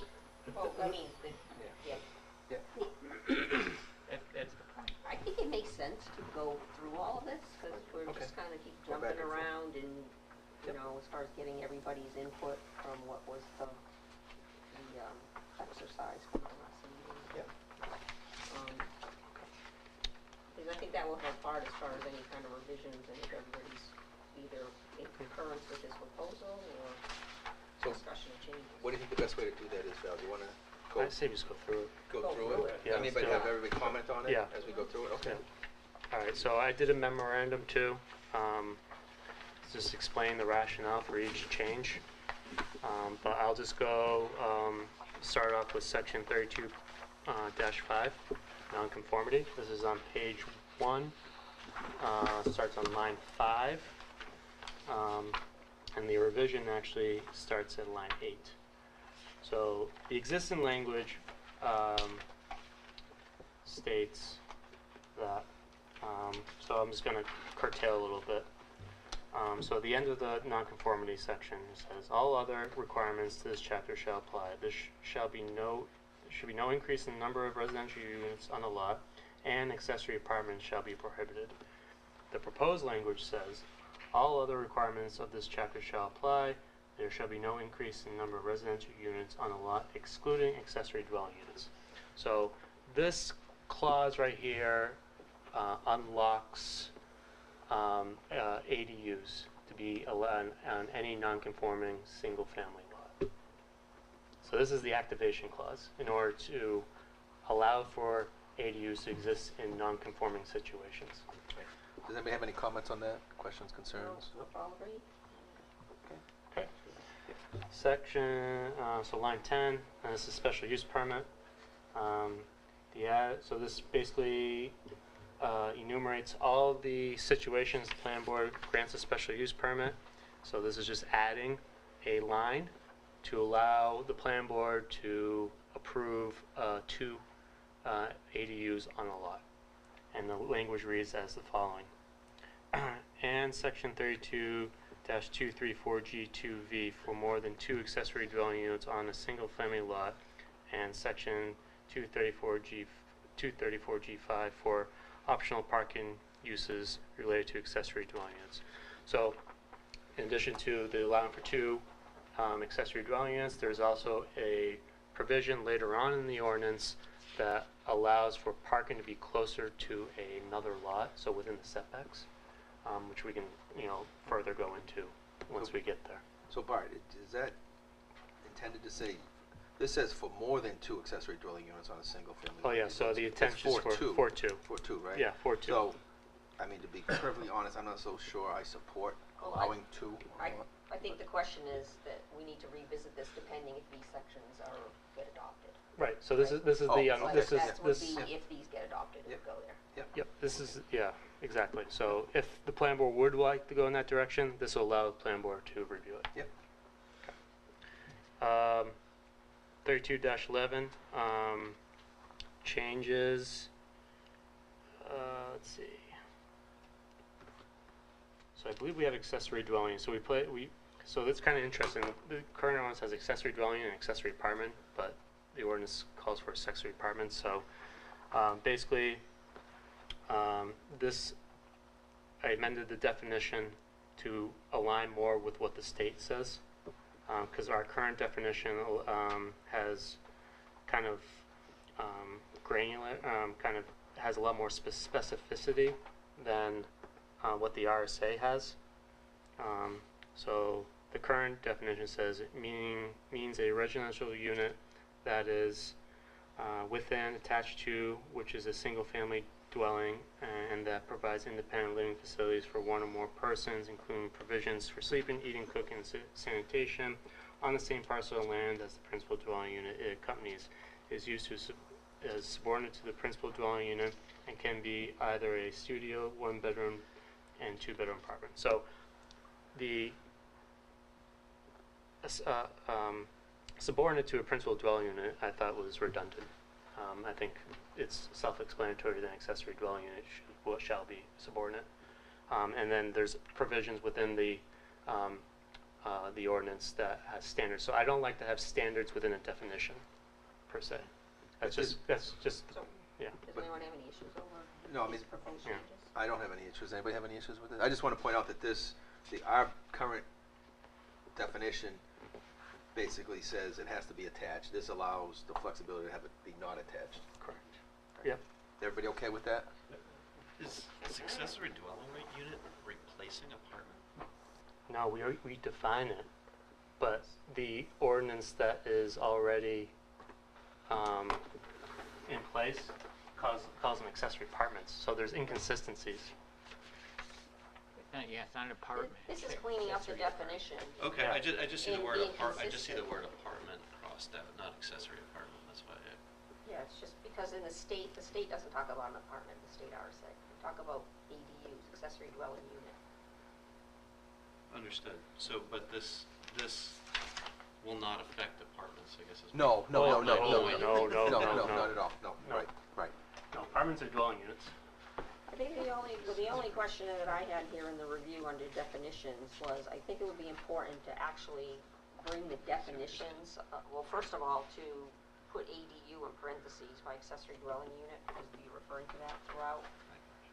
And then also bring forward the definitions for the internal conversion accessory dwelling unit, the attached accessory dwelling unit, and the detached, so that those would be defined under definitions. Okay. And also with each of those, also in, given the acronym in parentheses. Okay. Okay, that can be done. And then I like that you added the short-term rental, the actual definition. Yep, and then gross floor area too. So there's a standard by which the accessory dwellings could be measured.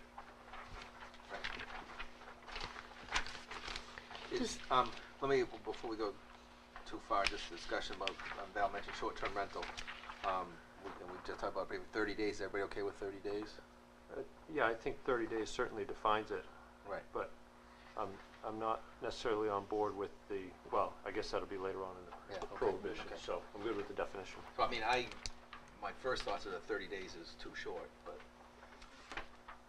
that's, yeah, I wouldn't want to have my next door neighbor having somebody move in and out every month, 30, yeah. every 30 days. Well, let's get a consensus Yeah, on that's that. right. No, exactly, that's what I Consensus want under the to. definition. Right. Right. I mean, a lot of Yeah. places are 90 days or, you don't want to basically have a My daughter long-term motel next door to you. is a traveling nurse, and so she does a lot of Airbnb, and it's very, she's never seen a place that didn't require a minimum of 30 days, and 90 days is not unusual. So do you want to get a poll? Yeah, well, I mean, what's everybody think? I'd prefer 90 days. So Eric wants 90. So 90 is on the table. Be a random number for me. I'm not sure. Yeah, I don't feel like I have a good handle on that market, really. I don't really know. I don't want any less than 30 days. I'm convinced of that. I just don't know if we need to go to 60, 90. So I'll put it in a perspective from a real estate Yes, that would be position. helpful. So if you look at like a lot of like HOA, documents as far as residency and, or rentals, predominantly your condominiums are requiring 9 months or 12 months. Some might be 6 months.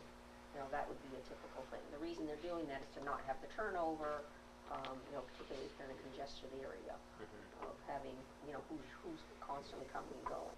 Obviously, with the ADUs, one of the requirements is that the property owner is residing in one of those dwelling units. But you could have the situation where that's their residence, but they might be in Florida for, 6 months of the year. So they're not actually physically there, even though that's their residence. Right. So I would weigh in on having a longer period so that you're not having this constant turnover. It's not being treated more as a long-term motel situation. So 90 days, I think, is a good compromise. What do you, Jane, what are your 90. thoughts? I mean, we obviously don't need to make a decision tonight, we just want to get anybody's concerns out on the table. Is there an ordinance in town regarding other rental units? No, you're allowed. Nope. And short-term rentals allowed. Yeah, I think 90 days is pretty good. I know a fair number of people who have used short-term rentals, winter rentals, say down at Hampton Beach, right, where they need someplace they may live on a boat in the summertime and they need to stay in a building in the wintertime. So they a winter rental in Hampton Beach, which would be for 4 or 5 months or something like that. So I think 90 days would be fair for the definition of a short-term rental. Well, let's be prepared to make a decision on that. Yeah. I mean, we have 30 in it, and we had a discussion about 90. Is there any conflict with setting it so we don't have one for existing apartments? Correct. Would this then apply to all apartments or Nope. just Only just ones these with ADUs? accessory dwelling Okay. units. All right, Yep. I just want to make sure I understand Yep, that. nope. What does this also do for town resources, thinking fire and police? Location, how does that work? Meaning, okay, hi, I'm having a heart attack. I'm at 1 Main Street. So the fire department goes to 1 Main Street, but it's the accessory behind it, or is They will it, how have do we different- name, a naming criteria? There's a E911 protocol for such a structure or lots unit. for units. So it'd be like Okay. 90 Main Street, 90A unit. A. Okay, so, but I guess what I'm saying is, as we're looking at this, are there other, I always worry about interdependencies. Is there anything that we have to worry about regarding letting the fire and the police know what we're doing, so they can go back to the state and say, okay, New Hampshire E911, we're doing this in the town now? Yeah, that's administrative. So we see through the building permit, through the building. Let's say. Okay, as long as you know that that happens, that's. There's some process currently, and what is proposed that would address that situation, Perfect. those concerns. That was just my biggest concern. Yeah. And both dwelling units would have to be numbered appropriately, whether it was, According to that system. yeah, yes. whether it was 1 Alpha Bravo or whatever it happened to be, or. Right. And do we also think that if we're doing accessory units, and to your point, I'm using in-laws as an example, that that's more of a demand set on the fire department for emergency type services? I wouldn't think so any other than if you had another unit, like resident, yeah. Yep. Well, anytime you're increasing the population or the number of units, you'll have an increase in demand on services. Right. That just goes without question. Right. I And don't do we think as the town understand that we I now think that's need a council a issue, different- right?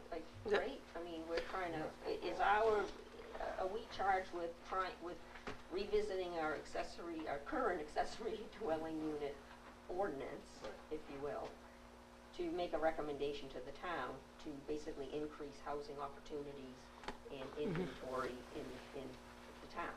Yeah, I mean, And then I think it's the council's purview to deal with issues such as, Yeah, the police municipal and- resources. The police and fire department will have an opportunity to weigh in. no, The council, that's okay. good. But if we can put forward a good ordinance that meets that goal, right, the housing goal, consistent with our master plan, I think that is really what we should be focusing on. Yeah, in the fact you brought the master plan, that's kind of based on some of the conversations we've had with CIP, is, trying to target our goals, for the town back to that master plan. So that's the reason I'm asking those questions, is make sure everyone's on the same page. So, thank you. All right, wetland. So any other questions? So right now I have a consensus that 90 days. I would like maybe at the next meeting, Scott, if you could speak about traveling nurses a little more, because I think that is important. It sounds like your daughter is. Is, yeah. And what's that experience like? How many days does she stay at a house? Or is it 90 days? Is it 30 days, like per client? Almost all nursing contracts are 13 weeks. Okay. So I think there's certainly a lot of other situations besides that, right? There Right. are certainly a lot of short-term construction positions. I know specifically we get a lot of contract workers that'll come in for a 30-day period. So that is, I guess, one of my concerns is that we're limiting the potential for some of this input. Yeah, but my take on it is that the intent of this is to help increase the housing stock for long-term residency. Right. It's not to allow people to basically develop a one-unit, long-term motel. If there is that, if the market is demanding, if the market demands that particular need, then is there place in Newmarket that someone comes in and is building like an Embassy Suites type of situation. That's what that's built for, Right. right? Yeah, which is not happening, but, and I guess if there are other short-term rental options available in town that are available in other apartments or whatnot, then I guess that's not a concern. Yeah, Or other single-family I would homes for that encourage the matter. planning board to look at the websites and see what's out there. You know, if this were to be continued, just to see what's the short-term rental situation in Newmarket. Yeah, you can go on VRBO, Yeah, you'll see Airbnb, some Airbnb, yeah. there's people who are out Yeah. there. Right. Oh, yeah. So, again, I think we're trying to be flexible. Yeah, this is housing. It's housing. We're trying to be flexible here. We understand that people are in different situations in their life, and this is a alternative for them to use. That's what this is trying to achieve. Yeah. Yeah. I was just to dwell on that a little bit longer. So I think what we're trying to do is provide more options and more housing and provide homeowners with more flexibility with what to do on their own property. Correct. So I guess that's the one, I'm still a little bit opposed to putting those restrictions because it may be that you want the primary focus to be on long-term housing, but maybe someone puts it up for long-term housing and they don't get a tenant and they want something short-term, or I could throw out a myriad of options or possibilities. So, you know, potentially we could also look at, you know, if you look at, it's a detached unit right next to a house, so maybe, I think the way that the restriction is written now, and I'm kind of jumping ahead, but the restriction is leasing either the principal, the ADU, or both. But if you had the homeowner in the primary residence and then the short-term renter in the ADU, that's certainly, a short-term renter's not going to come in and throw a huge party with the homeowner right next door, or even in the same house, right? So I think to me, it's more about consistency, but, Yeah. so there's a lot of discussion we need to have on that. Yeah. Right, Just so- another question on that. What's the enforceable act there? Like, so you say we put 90-day, minimum on it.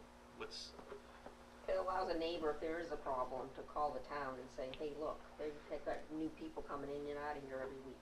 so that's how enforcement happens. Correct. Yep. There is No a- different like in Durham, they have this ordinance where there's no more than 3 unrelated adults in a unit, right? In any of the units, so it's a single family on 10 acres, or an apartment. So it's a zoning violation. Yeah, the code enforcement officer actually will go in and count, the old one would count toothbrushes. But it would have to come Code from enforcement. Yeah, a yeah. citizen. Yeah. You would Nope. need to supply a lease to the town or something. No, like that. and no town worker is gonna go around looking for Right. people. It's all gonna be. It's all gonna be reactive. self-policed by a neighborhood or whatever, saying, hey, that new person's staying there every week. We just don't have the capacity to monitor that. I'm not suggesting it should be, I was just curious. No, yeah, no, if exactly. there's a- Exactly. Yeah, if there's a- all right. So we need to talk about that some more. All right, so let's go on to the wetland. So yeah, the wetland allows for. Let me find it. So it just allows an ADU to be within a wetland buffer. So notwithstanding finished here, construction of additions or extensions to a single-family dwelling, excluding construction associated with an attached accessory dwelling, shall be permitted within the wetland buffer, provided including so basically it allows for a ADU, attached ADU to be added onto with a single family house that's within that buffer zone. So here's a caveat. I know that sounds counterintuitive, but the RSA strictly says that we can't add any more dimensional standards than a single family house already has. These are for detached ADUs. If it's a detached ADU, then it's carte blanche. The planning board can regulate it any way, or the town can regulate it any way they wish. But if it's attached or internal, the RSA says you can't treat it any differently than a single family dwelling unit. So basically, this is changing our existing wetland protection overlay district ordinance to be consistent with statute. Correct. have a question. And someone will need to get a variance from that if it, Right. well, I guess it's a moot point, because this is now consistent with state statute. If this remain, yeah.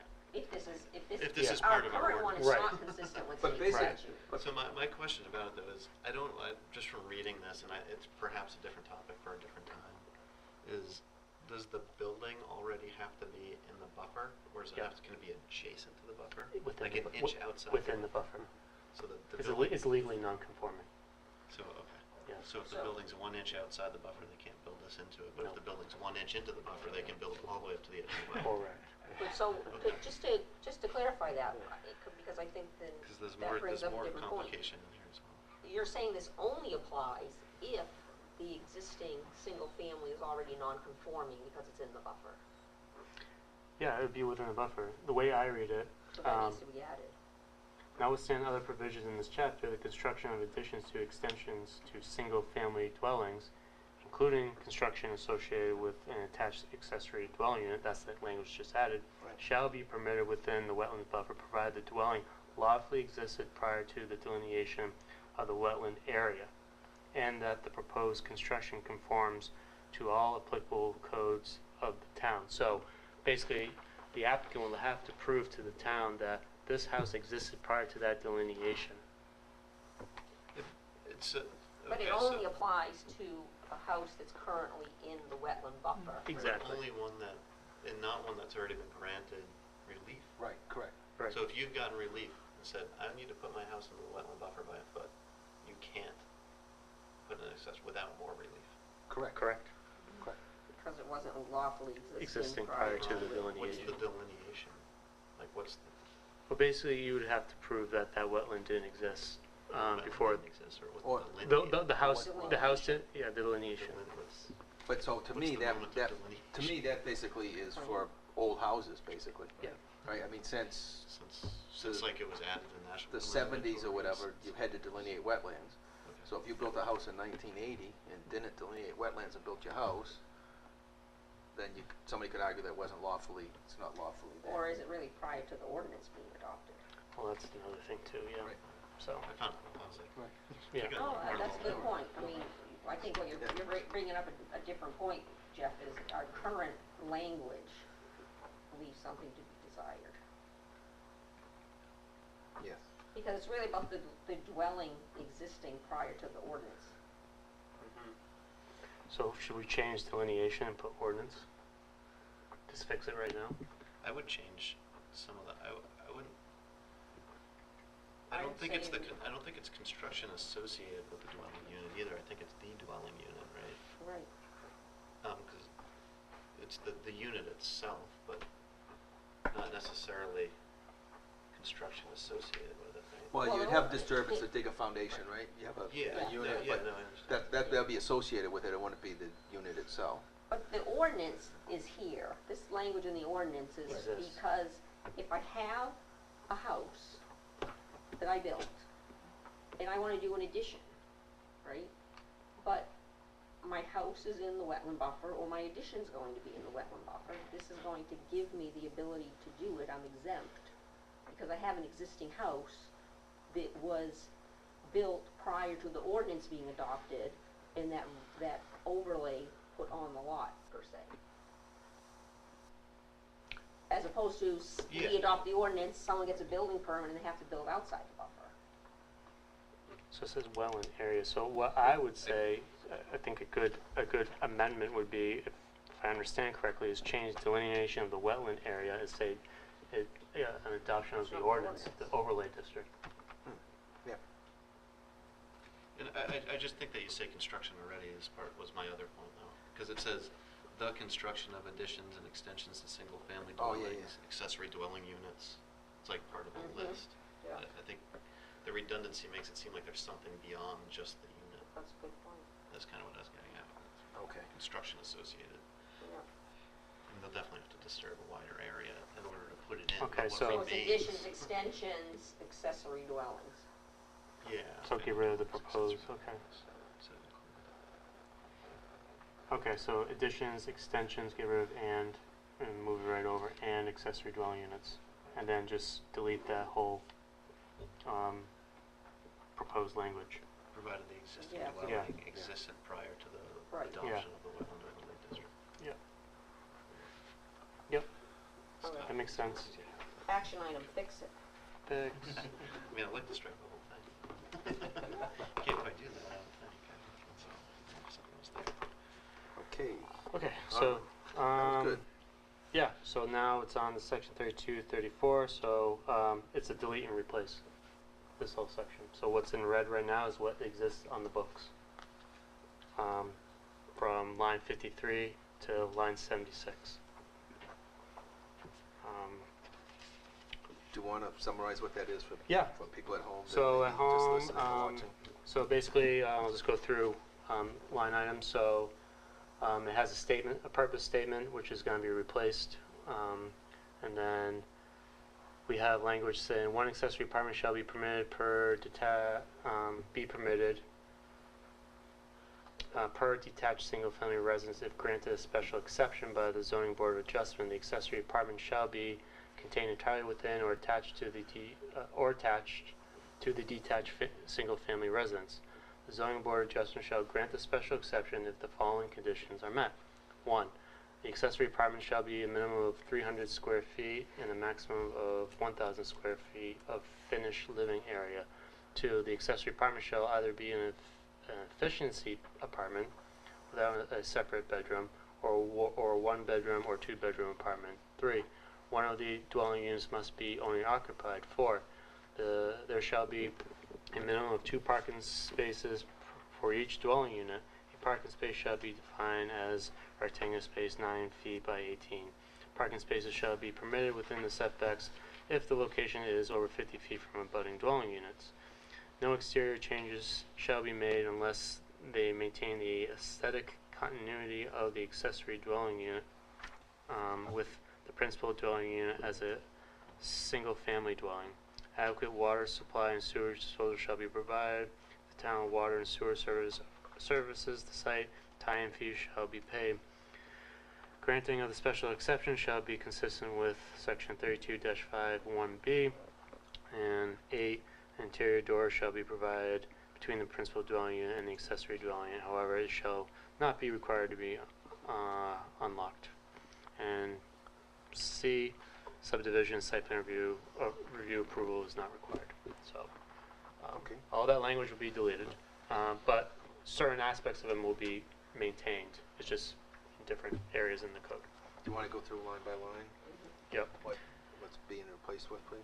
Yes, so A is, so it goes on, so this is line A. This is the purpose statement of the ordinance.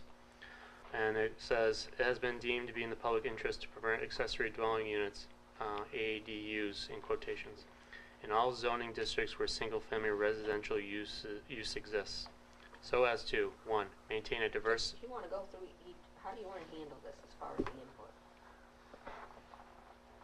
Let them go through Everything? A. No, let them go through A. Okay. Then we talk about A, then go through B, and we talk about B. Okay. 1. Maintain a diverse supply of housing options. 2. Provide flexible, adequate, and affordable living accommodations. 3. To support homeowners utilizing existing space to offset the cost of home ownership. 4. To foster the town's community fabric by establishing spaces for multi-generational living. And 5. To promote the conservation of energy and land by the reuse of structures and the provision and the preservation of properties. Okay, does anybody have any questions, comments, concerns about that particular paragraph? So on A, I think as you have where single-family residential use exists or are permitted, should be added there. So that's a topic we should discuss. Well, I mean, if they're permitted in a particular zone, then Level non-conforming. the use would apply. Well, they could exist in a- Non-conforming. Or just or are permitted, it's not even built yet. It can't be non-conforming. Oh. It's where they're permitted, I think you're just trying to, because it's not necessarily just where a residential use exists, it's wherever they're permitted to, and wherever they're permitted to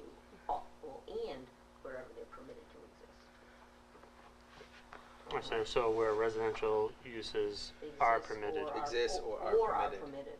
Okay. It could be a vacant, it could be a Gotcha. vacant lot that's not Or built are permitted.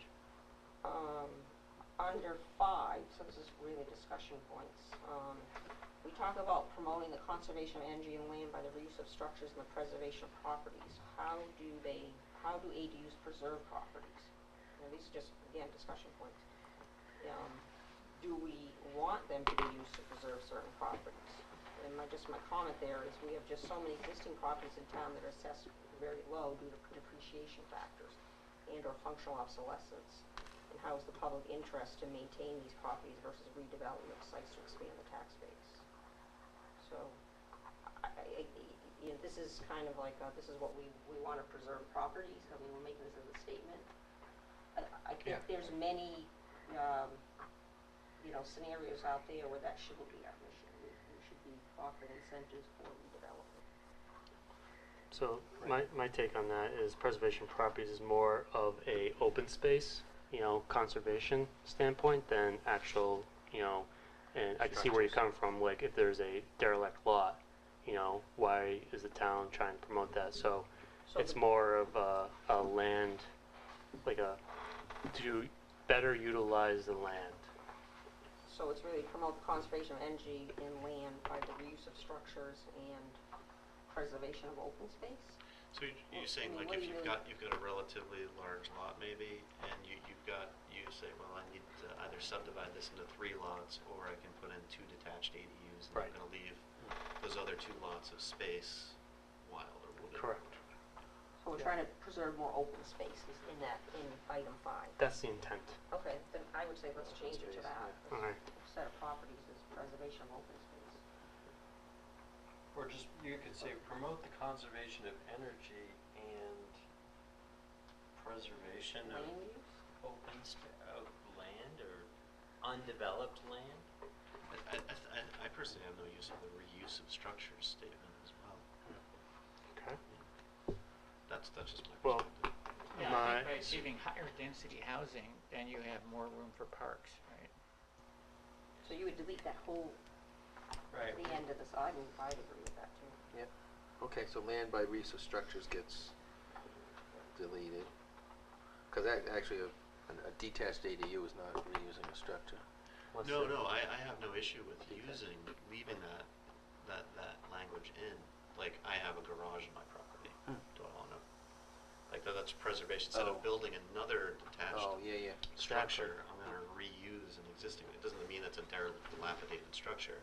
I don't read it that way. I read it as I'm repurposing a portion of an existing structure. Exactly, because So a lot of the repurposing, you want to change it, I mean, this is kind of a goal statement, right? Right, no, So I understand. what do we want that statement to actually represent and state? I think it sounds repurposing of existing structures and preservation of open space.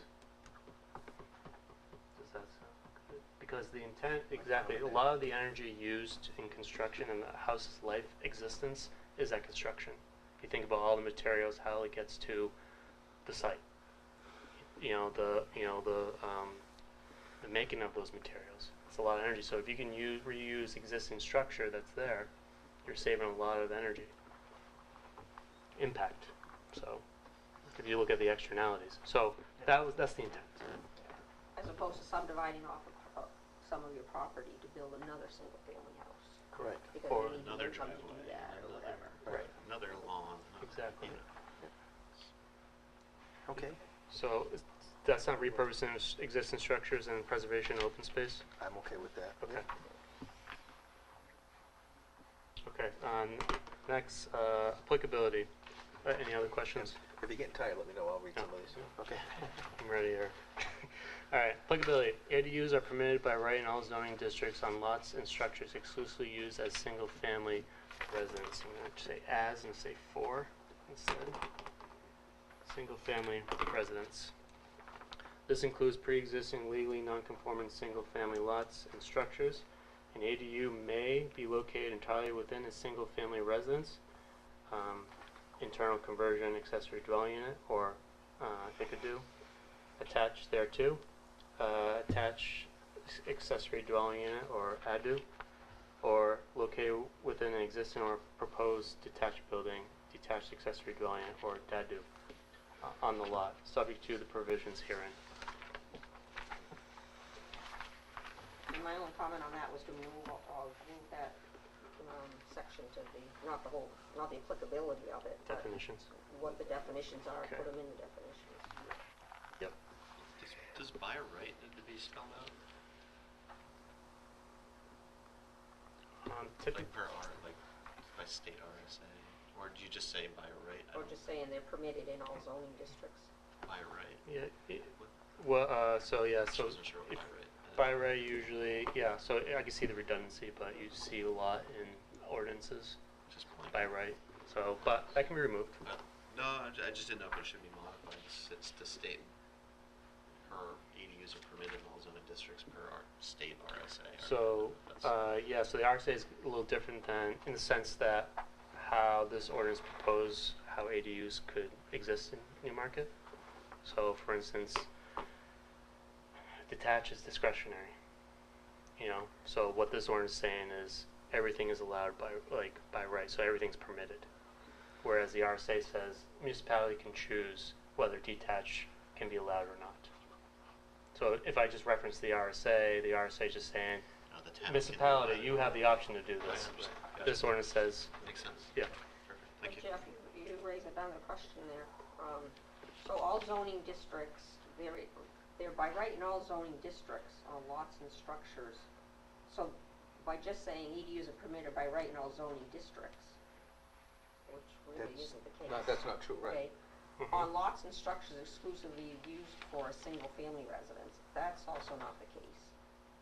Because you could put, if this is adopted, you could use a portion of a detached, like a barn per se, to put the detached ADU, but it may not necessarily be the whole structure. So I think this needs to be kind of reworked. So, can you say that again, Val? Because Well- this, So, yeah. I think what he's trying to say is ADUs are permitted in all, I think this might be, Yeah, in all zoning it's districts. all zoning districts. Yep. But it's all zoning districts where, if you go up to purpose, where single-family residential use exists or are permitted.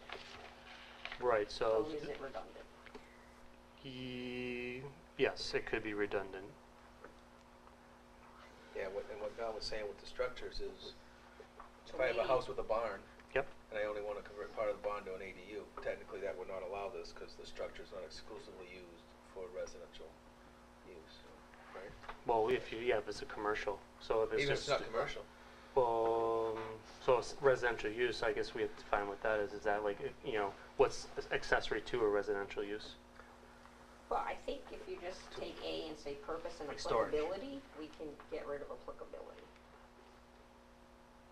That whole area down there, because you're basically saying that if it's purpose and applicability, right, it's been deemed to the public interest to permit accessory dwelling units in all zoning districts where single-family residential use, because it's the use, it's not the structure, exists or are permitted.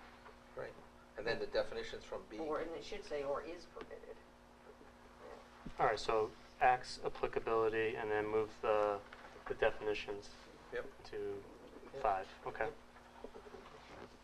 So you can't use a portion of the existing building? Well, That's you can not now. your- Well, on the B, my interpretation on the B would be that you couldn't use, because it says Just the way it was lots and worded. structures exclusively used for single-family residence, right? Yeah, We I'm sorry. strict that, so if you have a barn and you want to convert 1,000 square feet to Can't. and use because the other Yeah. for cows, It's you not a can. single Yeah, so, Right, yeah, variance so for the, that. the, the intent was not that. Right. Yeah, yeah, the intent was to, Yeah, a yeah. portion of that, anyways, I think we solved it. Yep, Gotcha. absolutely. All right. C, prohibitions. Following uses associated with ADUs are prohibited. More than 2 ADUs on a single-family lot without a manufactured home. 2, more than 1 ADU on a single-family lot with a manufactured home. 3, leasing of either the principal residence, ADUs, or both for short-term rental. 4, the conversion of an ADU into a condominium or any other form of legal ownership distinct from the ownership of a single-family dwelling.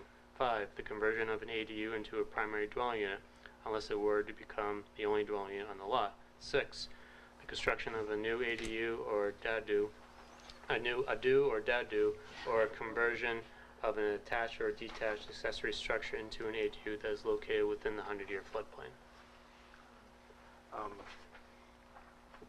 My only question on that section is the 100-year floodplain. If you meet FEMA regulations and building code regulations in an existing structure, why couldn't you convert that to an ADU?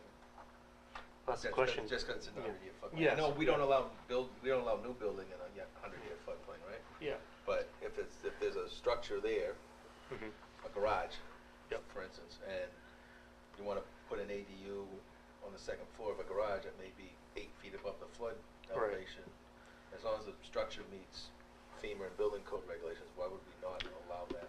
Well, I think it's just a philosophical. Do we want to continue to add dwelling? Does the town want to continue dwelling units, adding dwelling units in the floodplain?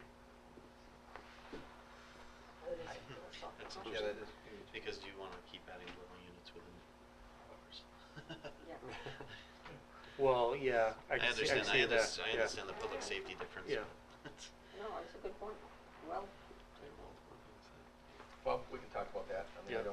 I'm just threw that out there.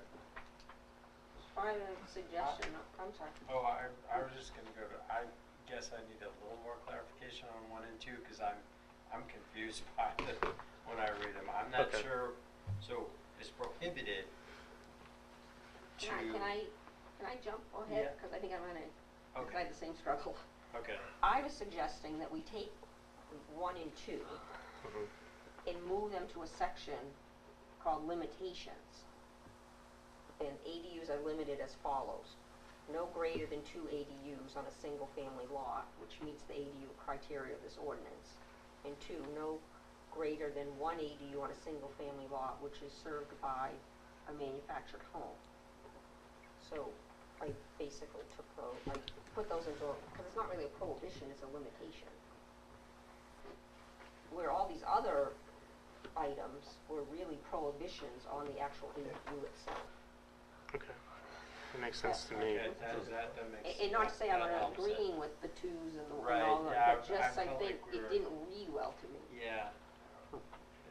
Thanks. Okay. And then I have a question.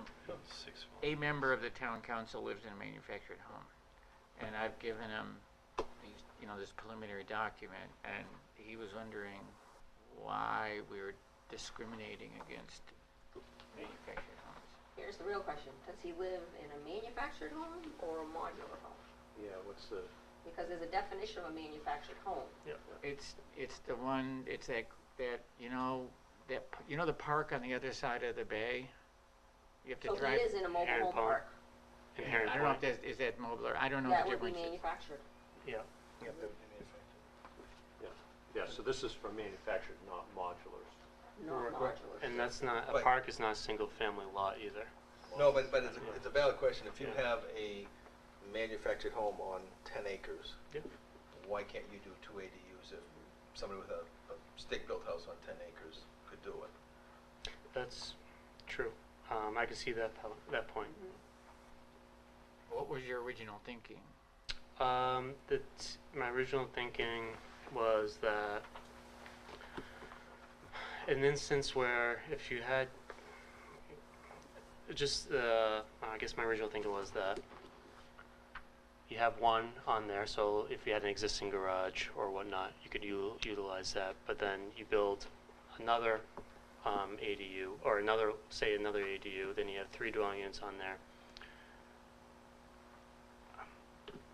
If you were to have 2, the way the ordinance is currently written, the ADU for mobile home, it would be, you have a primary and a secondary. The mobile home is maybe 800, 300 square feet. So you could have a primary dwelling that has the original, that follows the ordinance, but the secondary has to be smaller, but no greater than 750. So I guess the idea is, when I imagine writing this ordinance, that the lots would typically be smaller. So I guess I didn't, consider that. So I'm totally open to, to not and just striking it and just adding. Yeah, I don't see What's why we our- should, I would just, What's our current ordinance? So if I had a vacant piece of land today, can I currently place a manufactured home on that property? on a foundation, On a has to be foundation? set on a foundation. Yeah. Okay. It's So like- there's no restriction on manufactured homes on single-family lots? Correct. Yeah, I mean, Bart, I think that, Unless it's in a mobile home park. Right. No, That's I'm what talking about Single-family a lot. single-family lot. has to be on a foundation. Has to be on a foundation. Where Val had said that goes, those who go limited, I think we only need one line there. More than Yeah. 2 ADUs on a single-family lot, period. period. Yeah. Doesn't matter what, And strike. what type Yeah. of structure's on there, Okay.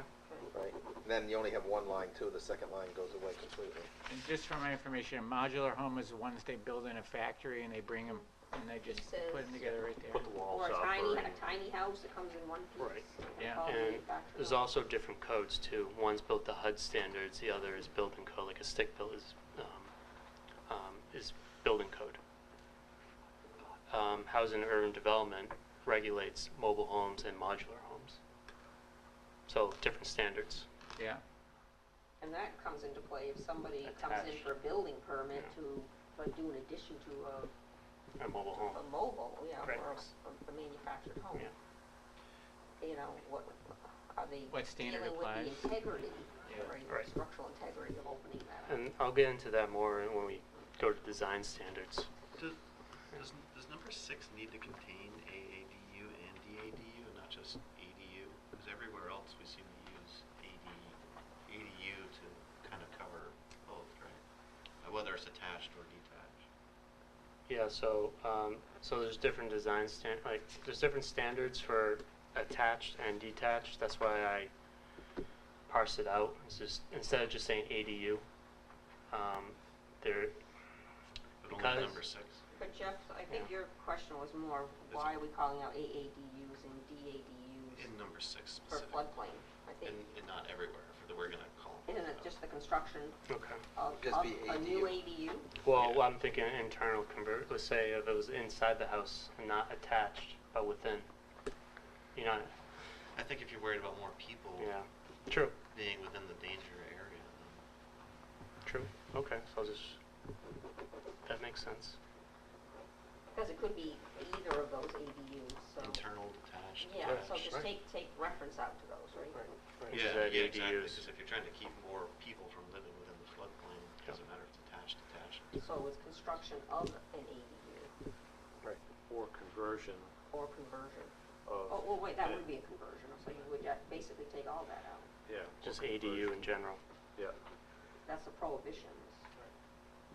Yep. Yeah. Is conversion considered construction, or do you actually need? Well, I think you take it out, the construction of an ADU. Yeah. That is located within the 100-year floodplain, meaning that that's prohibited. So that includes the conversion. So. Okay, Yeah. that's what I wanted to make sure, Yeah. the word construction Yeah. includes conversion. Yeah. Yeah, Yeah. throughout the ordinance, it Any say newly ADU. constructed or, Okay. yeah. So if we really want to emphasize it, we can say construction, the construction or conversion. We could word it in a way where we get both. I would say the construction of an ADU located within the 100-year floodplain, that is Yeah. exempt. That means an ADU is going to be in Yeah. either an AADU, a DADU, or a Right. CADU. Because you're still, even if you're converting, you still you pull in the building permit to construct it. Yeah, because you still Yeah. have to add, Yeah, add things, yeah. like a toilet, Yeah. maybe in a stove. Any other, No, let's, okay. what did you say, a tiny home? You said a tiny home would be considered manufactured Yeah, home? it's manufactured home. Okay. And it would have to still meet the 300 square foot requirement? Or Regardless. 750, whatever.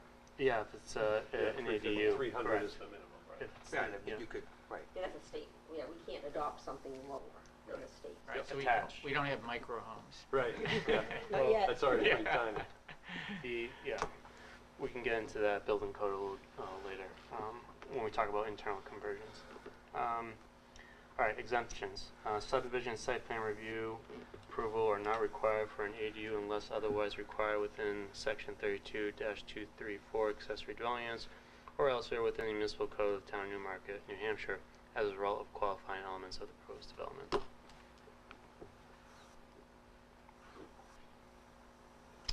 Not hearing anything. E? I'd just curious, can you just say subdivision and site plan review approval are not required for an ADU? No, because I think there will be instances where they should be required. What happens if it's a subdivision, and a typical subdivision, and they're proposing ADUs in that? Well, I guess they could. Yeah. I was thinking more overbuilding on a lot. I guess Yeah, it so wouldn't, it it's- wouldn't apply, right, because it's single family. Basically, this is a catch-all, though there might be an instance where, it would require it. Like, I'm thinking, I'm just trying to think, the Unless reason I'm someone asking, I wants can't to- think of one where, because we're trying to make it so you don't need approval for an ADU. okay. I suppose it's possible someone could do a development, and when they do the development, they could have ADUs as part of the development, right? That's what. Right. But does that matter But- if they're yeah. allowed to have it anyway? That would be part of their subdivision approval, which Right. would Yeah. be by right. Oh, I can think of an instance. What? So, what happens if they want to turn into dwelling units? They'd have to go to subdivision. If they do what? If they turn into primary dwelling units. Turn one into. Then it's not an ADU. Right, it turns into a dwelling unit, and that's a subdivision. Oh, I But see. that's not an ADU. You mean a condo conversion? Correct. Well, Yeah. We've something already like that, approved yeah. that. We've already said you can't do that. Right, but, yes, but that's a conversion, but what happens if they want to subdivide the land? It's not, separate lots. Does it have Well, to then do it's with not the on the same subdivision and property. not the ADU? Yeah, it's not the same. Well, So wait, they want to subdivide, I'd say go for it, there's more tax dollars. You just have a little house on one lot and a Right. bigger Yeah, house but on then the other.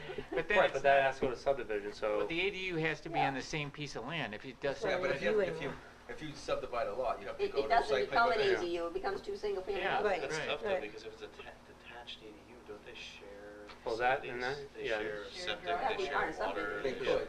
They have, basically we're saying they have to use the same driveway. They have to go back to, they have to go in front of the board for a Yeah, right. subdivision, but that Yeah. has nothing to do with it being an ADU. Yeah, Yeah. I agree, it's That's- a separate question. Okay, so So- I just wonder if we take that whole thing out of it.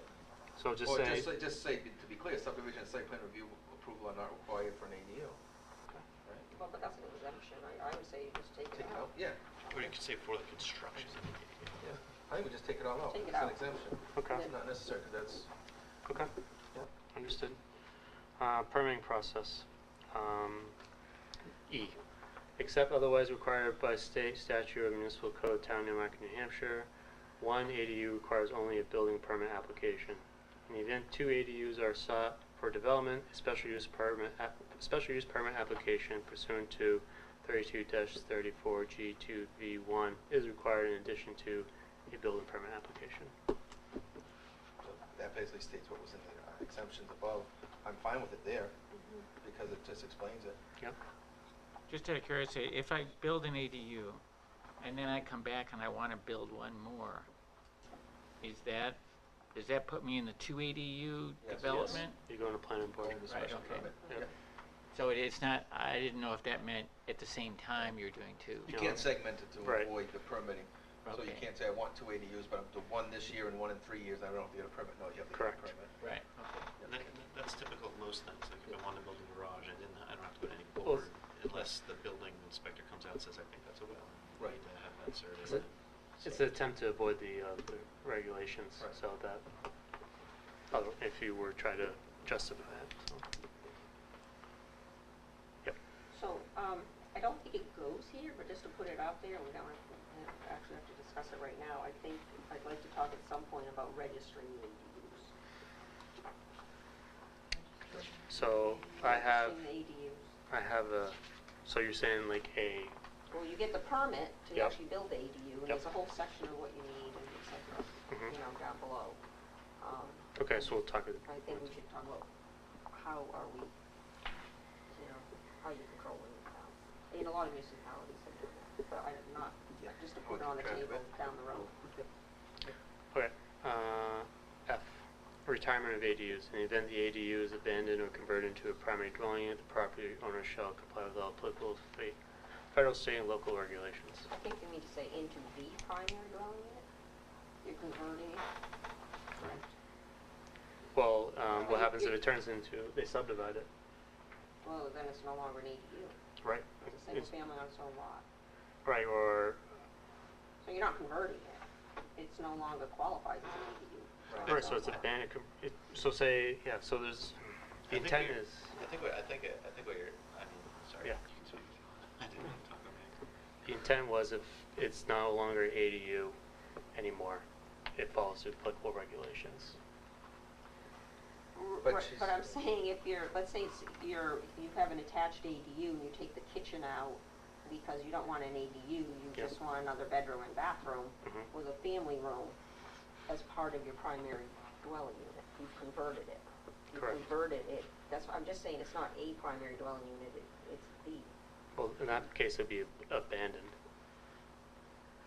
Yeah. But, Yeah. Like, the intent is like if you were to, in a hypothetical scenario, to convert it into a single-family residence. How do you do that? you have to subdivide. Subdivide. Right. And then I think that's where I understand in that Yeah. you're saying if you subdivide this property, you do need to meet the regulation in that you need Yeah. septic for this building. Yes. You You need water need- for this you building. need to do need follow that driveway everything. for that But I water. think Val's just saying it's not converting it into a primary dwelling unit, it's converting it into the primary Okay. dwelling unit on that lot, because you're creating a new lot for it. It's- All right, I can It's not change, a- it's easy, yeah. Yeah, absolutely. But because you're talking about retirement, is there any provision where a person could say, okay, I am going to pull out some things, and instead of this being an ADU, it's now going to just be another building on my property, but it's no longer going to be an ADU. I'm going to use it as my office, and is there any requirement when someone does do that? Yeah, so typically it's a change of use, so we need to know what is the new use going to be. Okay. Is it gonna be a business? Is it gonna be, like you said, an office? Well, what's that mean? So would that be spelled out in here somewhere about that happening? Right, so this would be, you're abandoning it and you're changing the use, and that's regulated elsewhere in the ordinance. Okay, that's all I'm Yeah. asking. I think that's why I was adding this whole registration process. Right. Because if somebody is registering it, in most other municipalities, you're registering on an annual basis. Okay, so if you're abandoning it, you're no longer registering it. Okay. Second question I have is, we're at standards right now, we've got about 1, 2, 3. Do we want to try and press on for the whole night, or do we want to pause maybe now? I would prefer to find a spot to pause. Yeah. That's why I was thinking standards. There's a lot to cover there under standards.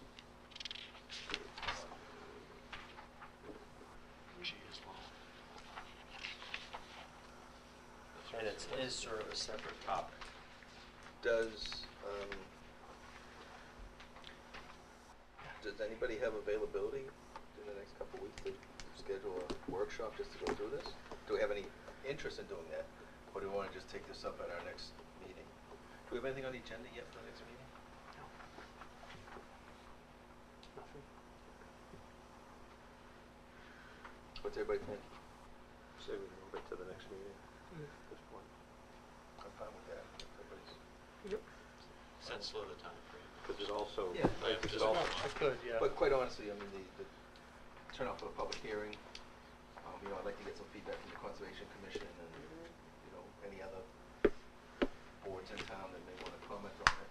We can't force them to comment, but give them the opportunity. This has been going on for a long time, taking another month to do it isn't the end of the world, because I'd rather do it right. Yeah, no, I think that's. Yeah. I prefer to do it open meeting rather than. yeah, and I Yeah. think that, Yeah. yeah, right, if we started it in an open meeting, we probably should finish it as well, so. Well, we would still have the Public public comment. hearing. Yeah, no, I do, Ken. Can you look I at think, the calendar? I think what we also should think about is do we allow the public to speak to this up front in our agenda? So that at least we have public This is my work comment phone. I on don't what is usually out use- there oh, currently. Yeah. And then we really get back into the review this way? as a board at the end of the Sorry. meeting. I think that's a good idea. Okay, I mean, I so know. the public's not, yeah. if they're coming to give public comment on this particular agenda item. Yeah. Can we do that, Bart? What's that?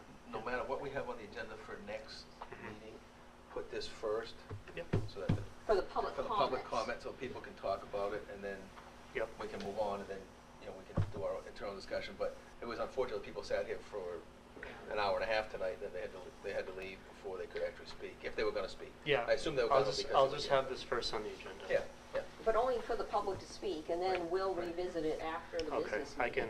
can parse it that way, yes. Okay. Yeah. You're allowed to like open the public comment on a certain topic and then Yeah. close it and Well, then we don't have to reopen the close public it. later. They can stay if they Well, I would want. say, Right. Yeah, I would They can just say discuss public other stuff. comments, and then, They can stay and listen to what we have to say, and then we can keep. the only thing that's kind of weird, is those comments go into the public hearing?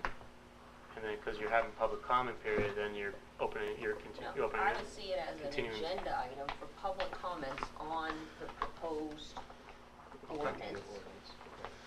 Okay, And then at the end of the meeting, continued workshop for the planning board on the ordinance. it's the continuance of the public hearing. Yeah. Yeah. Do you want us to just save these? Yes, We'll please. leave them here and you can reuse them for next week. So I think we need to have a motion to Continue. the public hearing Yep, it's October 11th. till October 11th. I'll make a motion to continue the public hearing till October 11th. Is there a second? Second. Any discussion on that? All right. All those in favor say aye. Aye.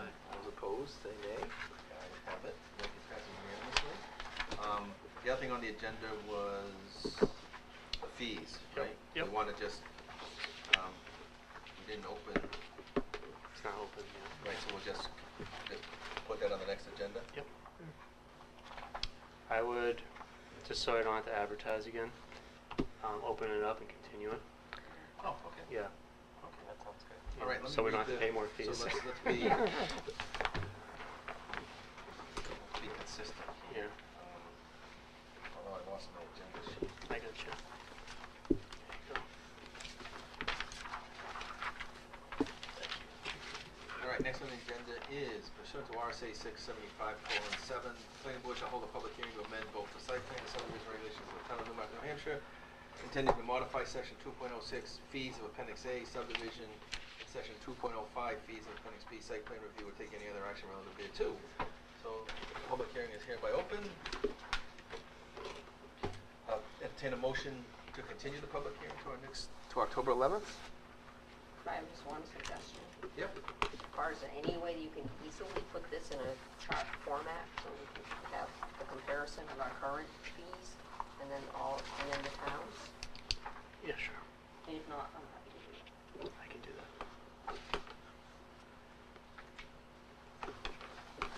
Anything else? Entertain a motion to continue the public hearing to October 11th. So moved. Is there a second? Second. Motion made, second, any discussion? All in favor say aye. Aye. All those opposed say nay. Motion passes unanimously, thank you. I will entertain a motion to adjourn. No, wait, Oh, finance report, was the only other report you didn't do. Oh, I had no intention of doing that. Well, I skipped by I your gotta get my report, beauty 'cause sleep, I know. jeez. so just the only update I have is a bunch of, the planning department's targeting a bunch of different grants, especially the Invest New Hampshire money, for the rezoning efforts up in the B1 district, north end of town, as well as actually master plan money as well to add to the coffers, because we're coming up on the full update soon. And then design charrette as well for the riverfront area for a Plan New Hampshire design charrette. Those will all be submitted by the end of the month. Great. And trying to think. And the CIP committee is coming on the recommendations. Throughout that process, we identify ways it can be improved, and we're going to look to kind of revamp the whole process going forward. So pretty excited about that because I think it just shows better understanding of all the town's investments and assets and how everything is being related back to the master plan. And then it's kind of like we're missing a middle almost. We have the master plan, we have the request, but no like improvement plan per se. And I think one of the deficiencies of the CIP committee is a lot of overturn, so the institutional knowledge, dries up quick. So We had it tough. I mean, we lost Yeah. Russ and Diane. yeah, all in one year. But I think Phil stepped up, has done a very good job as chairman, and you have knocked it out of the park, so you've done a fabulous job. Yeah. So we're just looking at ways to improve the process, and I think everyone's really on the same page, and I'm pretty excited about that. Yeah. So that's all I got right now. Jane, sounds like you're gonna have to be on the CIP for the next 15 to 20 years until you retire. I'm there.